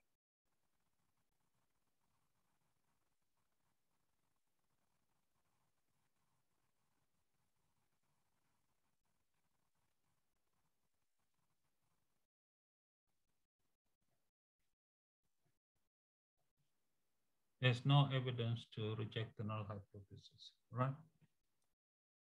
Okay, guys. Are you okay? So this is so this ends the solutions to question number 1. Let me know, are you okay with this before I go to the next question? Okay, thank you, guys. So we're just done with question 1. Done with this, right? Okay, the next question, I'm gonna look at question 2. So here we have a random sample of 10 from a normal distribution with sigma squared is 3. The mean is 0.7. All right, the first part is we are trying to test whether mu equal to 0 versus greater than 0 at 5% level of significance, right? So, all right, so let's see how we can do this. So this is question 2, part 1. Okay, now to test this versus this. Now here, once again, we are assuming that the population variance is known. All right, so the rule that we need to use for this, for testing this versus this, is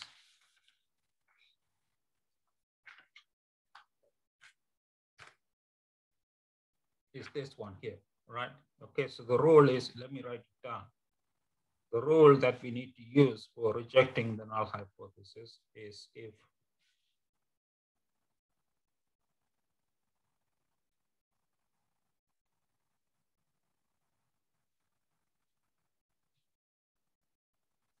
is this one, right? So let me put this in a box. Okay. And let me call this star.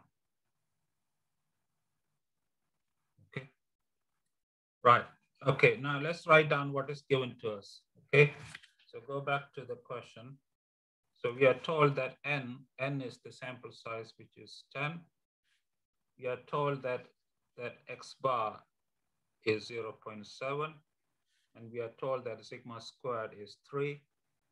We are told that mu0 is equal to 0, right? Okay, so this is everything that's given to us. So the left-hand side, of star, right, is equal to 0.7, sorry, root of n, which is root of 10, divided by sigma, which is root of 3, right? X bar, which is 0.7 minus 0, right? And if you work this out, this will be 1.275. So that's the left-hand side, okay? Now the right-hand side of star, right, is gonna be, we are using 5% significance level. So alpha is 0.05, yeah? So this is Z 0.95, which is 1.645. So this is the right-hand side and this is the left-hand side, right? So clearly this is less than this. So the conclusion is that there is no evidence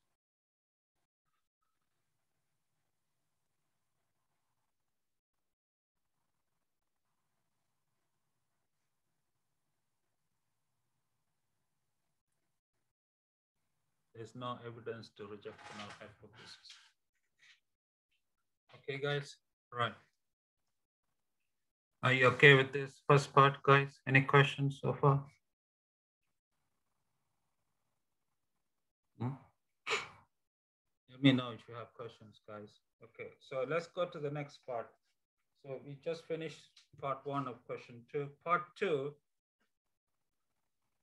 is asking you to calculate the probability of type 2 error if mu is 1 and if mu is 1.5. Now you may recall from last week, I think I did this last week, the probability of type 2 error. Do you remember what that is?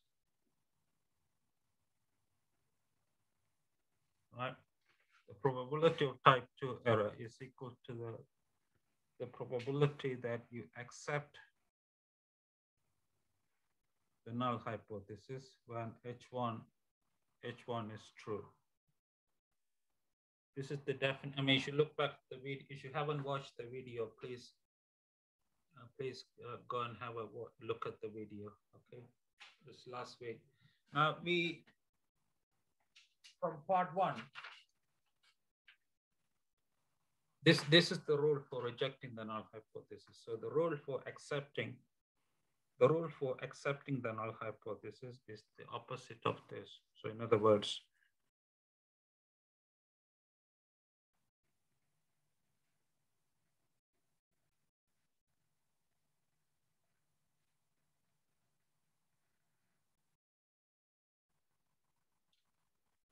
right? Okay. And we know what n and all those things are. We know. So this is gonna be n. We know that n is 10, and sigma is 3. Sorry, sigma squared is 3, and we know that mu0 is 0. And we know if you're using alpha 5%, then this guy is 1.645.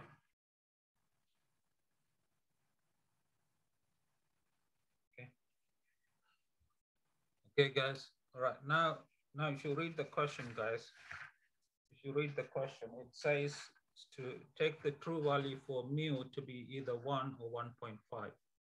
All right. So let me first consider the case that mu is equal to 1. Right. So in this case, this probability will become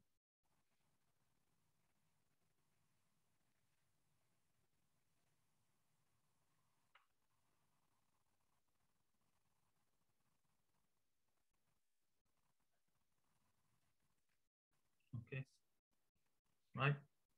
You see what I've done? I'm conditioning on the true value being equal to 1. Yes, you're right, Mikhail. We are using alpha is 0.05, which is what we were given in part 1. Yes, you're right. Okay. All right, so, all right, the next thing I'm gonna do is I'm gonna take away 1 and add 1. You will see in a minute why I'm doing this.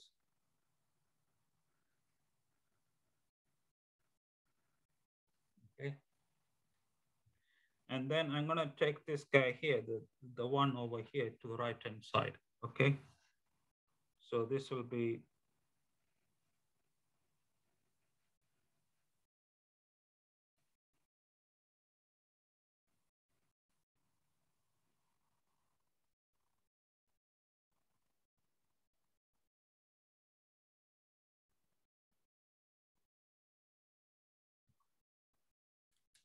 okay. Okay, now if you look at this, do you see something similar, something familiar with this? I mean, you may recall the following result. I mean, I think this is something I mentioned previously in the course.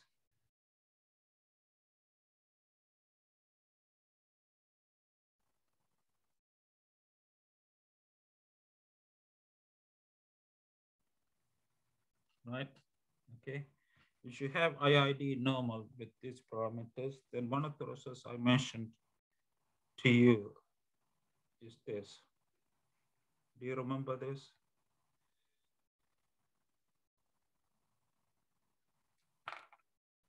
This is, if you don't remember this, please have a look at the video on the normal distribution, right? This is a result I mentioned to you earlier, right? So that is, if you have a random sample from normal, then this guy will have a standard normal distribution. So I'm gonna use this result to argue that given mu equal to 1, this must have a standard normal, right? Using this result, right? So we can say that the above is the probability that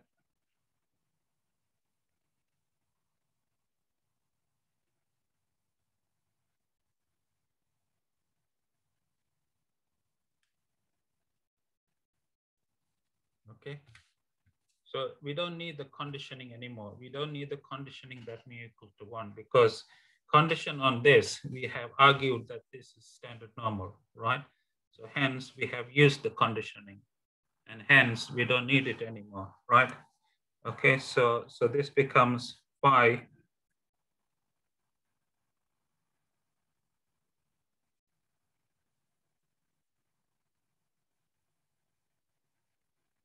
Yeah.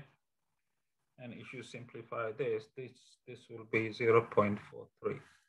So the probability of type 2 error is equal to 0.43. Are you guys okay with this or not?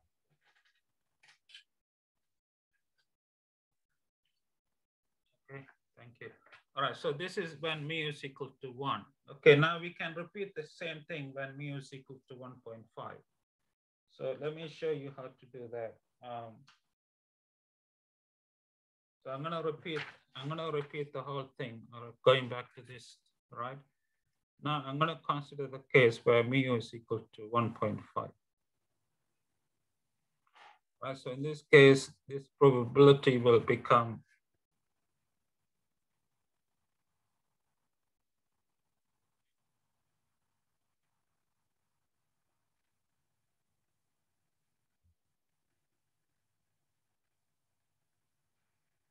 okay, like this, yeah? And this will be the probability that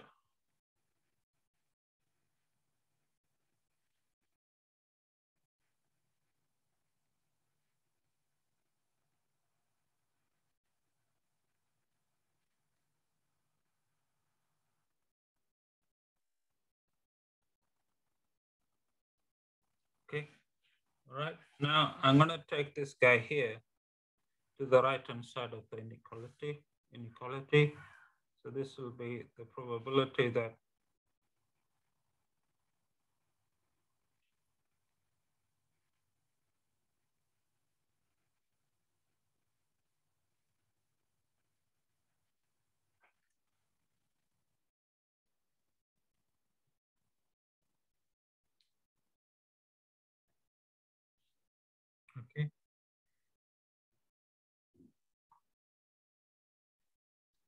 right?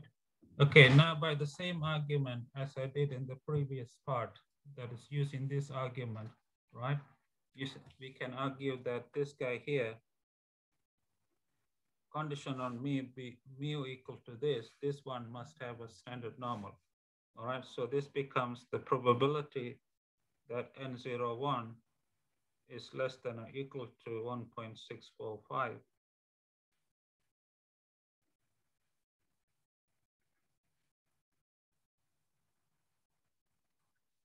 Right?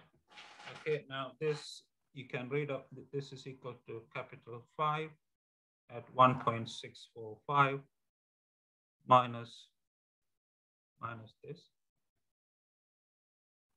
Right, and if you read this off the table, for the normal table, you know where to say it. If you read it off the normal table, this will be 0.014. Okay, so are you guys okay with this or not? Hello guys, talk to me. Thank you.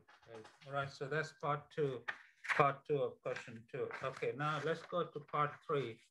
This is a good question. All right, part 3 is to assuming the same mean as above, how large should the sample size be so that, how large would the sample size need to be in order for H0 to be rejected in favor of H1? Right, so it's basically asking you, all right, let me show you.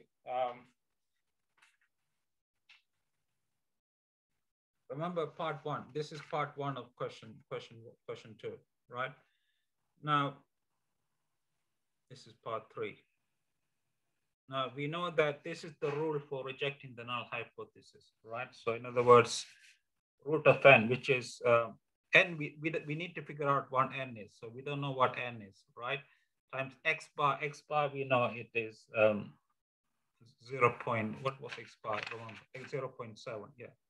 0.7 mu 0 was 0 divided by sigma. Sigma was root of 3 greater than 5% significance level. This will be 1.645. So the question is, if you are to reject the null hypothesis, can you use the show previous page? Okay, just a minute, Vincent. Just a minute, Vincent. You mean this one, Vincent? Did you mean this one? Okay, but you got it now. Okay. Okay, thank you. All right, so just to do part 3, just coming back to part 3 of question 2. This is the rule for rejecting the null hypothesis, right? Which is the one, this one here. With n, we don't know what n is, but sigma we know is root of 3. X bar is 0.7, mu 0 is 0. This is 1.645. So the question is, what should n be?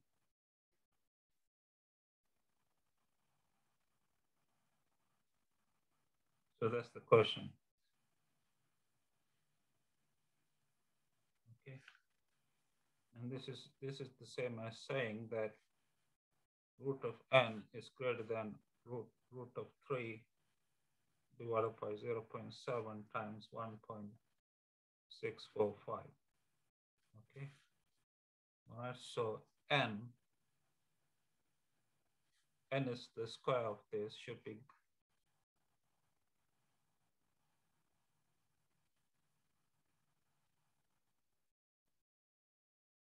the square of this, right? Now, if you square this, you should do the calculator. If you work it out, this will be 16.5675. Right? So since n cannot be a decimal number, it has to be an integer. N must be greater than or equal to 17. All right, so this completes part 3 of question 2. You guys okay with this or not? Let me know if you're not okay. So it's just a matter of using the rejection.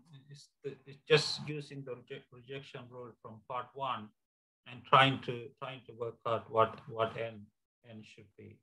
Okay.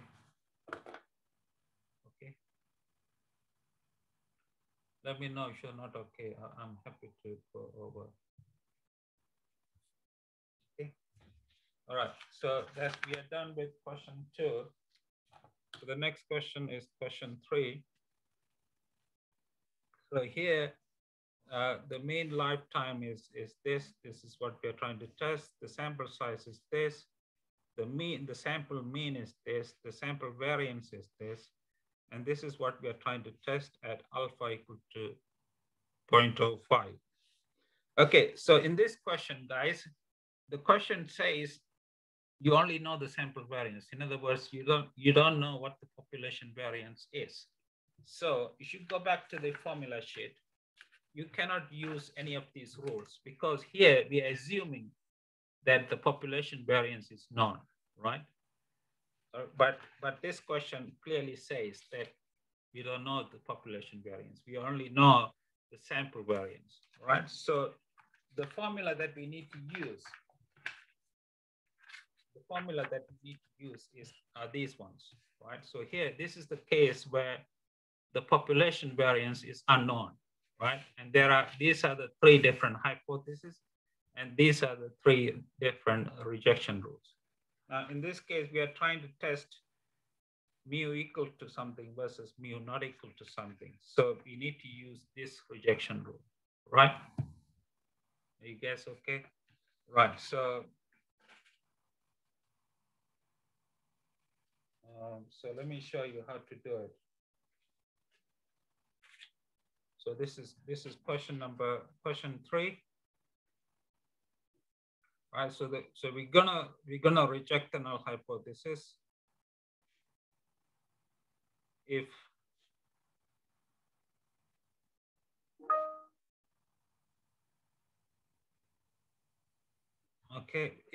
this is the case.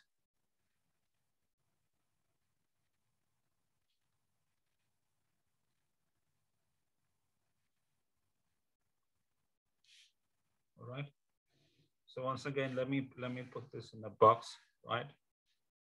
And let me call this star, right? Okay. Okay. Now, do you follow where this comes from, guys? Because we are no longer assuming that the population variance is known. It is unknown. So we need to use this rejection rule. Okay. Right. Okay. Now let's see what is given to us. We are told that n is the sample size is 250. We are told that x bar is 1794.6. Okay. And we are told that s squared is 2484. Yeah. And we are told that mu zero is 1800, right? Okay. Okay, guys. So given all this, we need to work out the left-hand side and the right-hand side. So let's see how we can do this. Okay.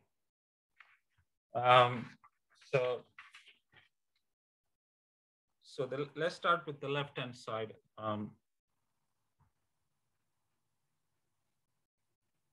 Star. The left-hand side is gonna be n is 250, right? Square root. S is the square root of 2484. X bar is the 1794.6. Mu zero is 1800. Okay. Now you should work this out using a calculator. This will be 1.713. Okay. Now the right-hand side of star, right, is gonna be n is 250, so it's 249. Alpha is 0.05, which is so this is 0.975. Now, if you read this off the table, this is what you will get. Actually, you will not be able to see this in the table, so you need to find something that is closest to 249 if you are using the table for the t. You know where to find the table for this. It's in the course website, you should go to the link called formulas and click on that link and go to the bottom of the link. You will see a table. All right. And this is equal to 1.96, right? So this is the left-hand side and this is the right-hand side, right? And clearly 1.713 is not greater than 1.96. So the conclusion is that there is no evidence to reject the null hypothesis, right? Okay, so this completes question 3. Are you guys okay with this? So you see the difference. This question is slightly different to the previous two because here we are assuming that the population variance is not known. So you need to use the different formula, which is this one, right? Are you guys okay? Are you okay, guys, with this or no? Let me know, guys. Talk to me, please. Hello, guys. Are you there? Okay, thank you. All right, so we're done with question 3. So the next question I'm going to do is question 4. So here you're told that the standard deviation is 8.7. Your sample size is 20, and the sample mean is this, and you're trying to test this versus this, right? There are 2 parts. So in this question here, we are assuming that the population standard deviation is known, and it's 8.7. Okay, and so the rule that we need to use to test this versus this is one of these. It's either this one or this one or this one, right? Okay, because we are trying to test mu equal to 250 versus mu greater than 250, we need to use the second. We need to use this rejection rule, right? Okay, so let me write it down. So this is question 4, part 1. Okay, we reject H0 if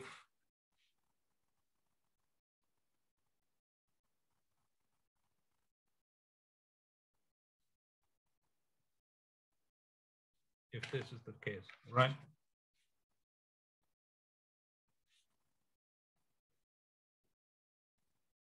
Right. And once again, let me call this star, right? All right. All right. So now let me write down what was given to us. Going back to the question, going back to this question, we are told that n is the sample size is 20, right? And we are told that sigma is the population standard deviation is 8.7. We are told that x bar is 252.96, and we are told that mu 0 is 250. All right, so this is all the data that is given to us, right? So now I'm going to compute the left and the right hand side. Yeah, by the way, alpha is 5% also. So the left hand side of star is going to be root of n, which is root of 20 divided by sigma times x bar, which is 252.96 minus 250, right? So if you work this out, this will be equal to 1.521, right? Okay, that's the left-hand side. Now the right-hand side of star, right? Now remember, we are using alpha 0.05. So that's gonna be Z 0.95, which is 1.645. So this is the right-hand side and this is the left-hand side. And clearly this is not greater than this. So the conclusion is that there is no evidence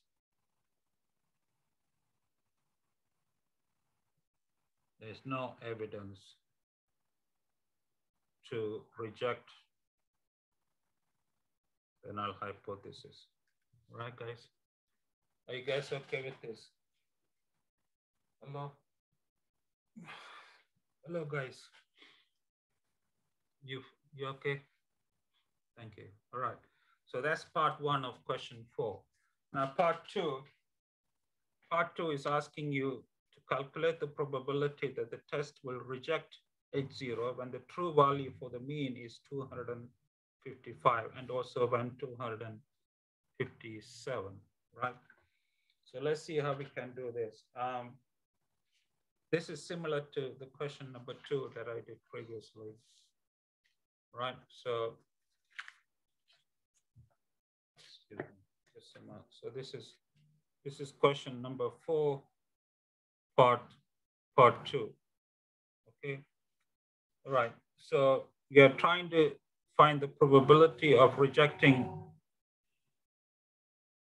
H0 when the true value for mu is 255. Right. Now this, if you go back to part 1, right? If you go back to part 1, this is part 1. This is the rule for rejecting the null hypothesis, right? So this is the probability that root of n, remember is 20, and sigma, remember it was 8.7. X bar, let's keep it as X bar, minus mu 0 was 250, right? And alpha is 5%, so this is 1.645.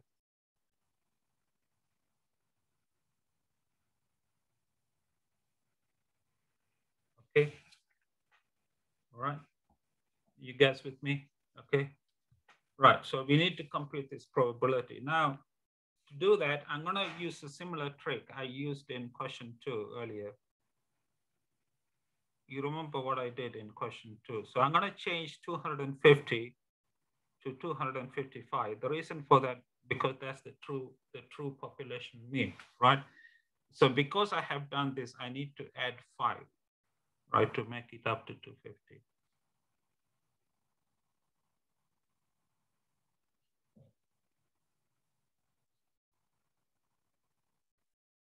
Okay. All right, guys. All right, now the next thing is I'm gonna take the 5 to the right-hand side.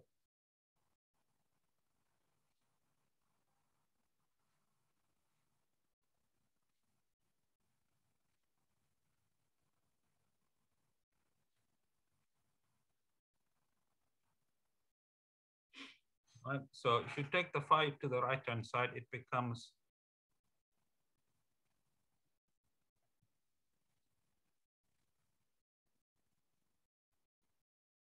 all right. Okay, guys.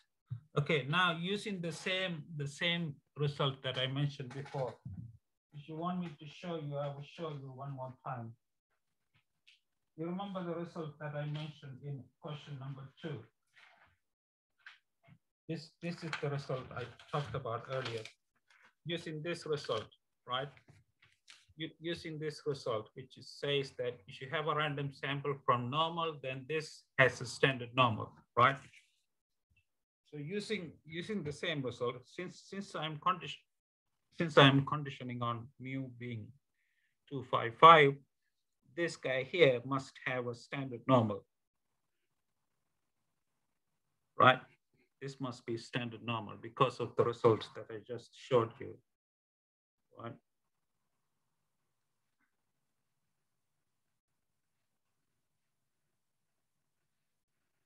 Okay. Now this you can write as 1 minus the probability that the standard normal is less than or equal to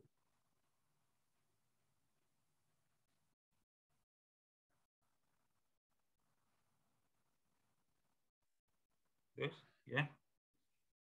And this is the CDF of the standard normal. So this is 1 minus 5.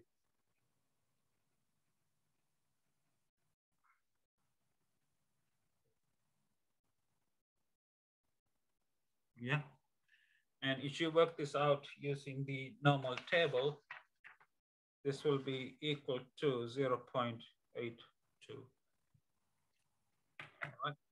So this completes the case when mu, the true population mean is 255. Now we need to do the same thing for the case when mu is 257. So the only difference, right? So the only difference is that you need to change 255 to 257, right? So let me start again. So here I'm going to assume that the probability, we're going to find the probability of rejecting the null hypothesis when the mu is equal to 257, right? 257, right? So this will become the probability of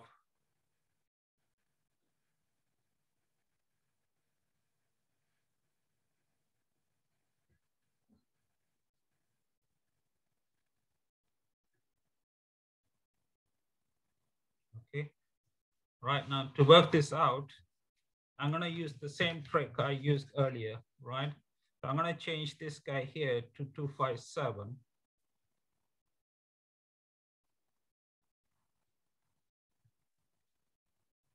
I'm going to change this to 257. So I need to add a 7, right, to make it up, right?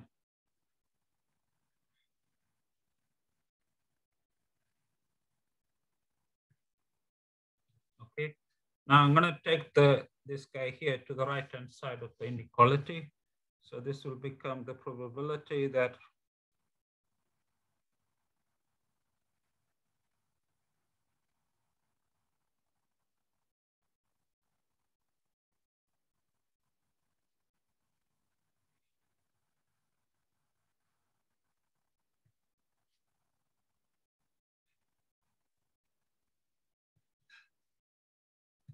okay. Right now, because of the same argument that I made in the earlier part, this guy here must have a standard normal because of the fact that I'm conditioning on mu being equal to 257, right? Okay, so what you have is, this is the probability that the standard normal is greater than 1.645 minus 7 root of 20 divided by 8.7. Yeah. And this you can write as 1 minus the probability that n01 is less than or equal to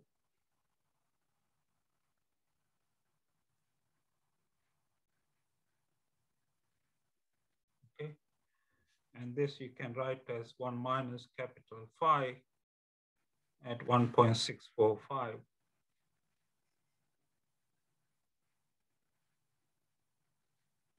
Okay. And if you work this out using the normal table, right, you will get this to be 0.98, right? Okay, guys, I think just right on time. So I just finished question number 4. I'm sorry I haven't been able to do 5, 6, or 7, but I will post the full solutions to all 7 questions on Thursday afternoon on the course website. So you will see the typed solutions, the handwritten solutions, and also the video solutions to all 7 questions, all right? Any questions on stuff I did today, anything I did today, please let me know. I'm happy to go over. Hello guys, are you okay with everything I did or not? Okay, thank you. Yeah, one final request. I've been sending you thousands of emails. Please, if you haven't completed the UEQ, could you please do so as soon as possible? I would be really, really grateful. I mean, as you know, I put in a lot of effort teaching you this course to you. Okay, I would be really grateful. Okay, all right. Have a great afternoon or morning wherever you are, and I will talk to you shortly. And as usual, if you have questions, please feel free to contact me 24/7 by email, Skype, Zoom, or phone. My phone number at home is 0161 273 2941. All right, guys, take care.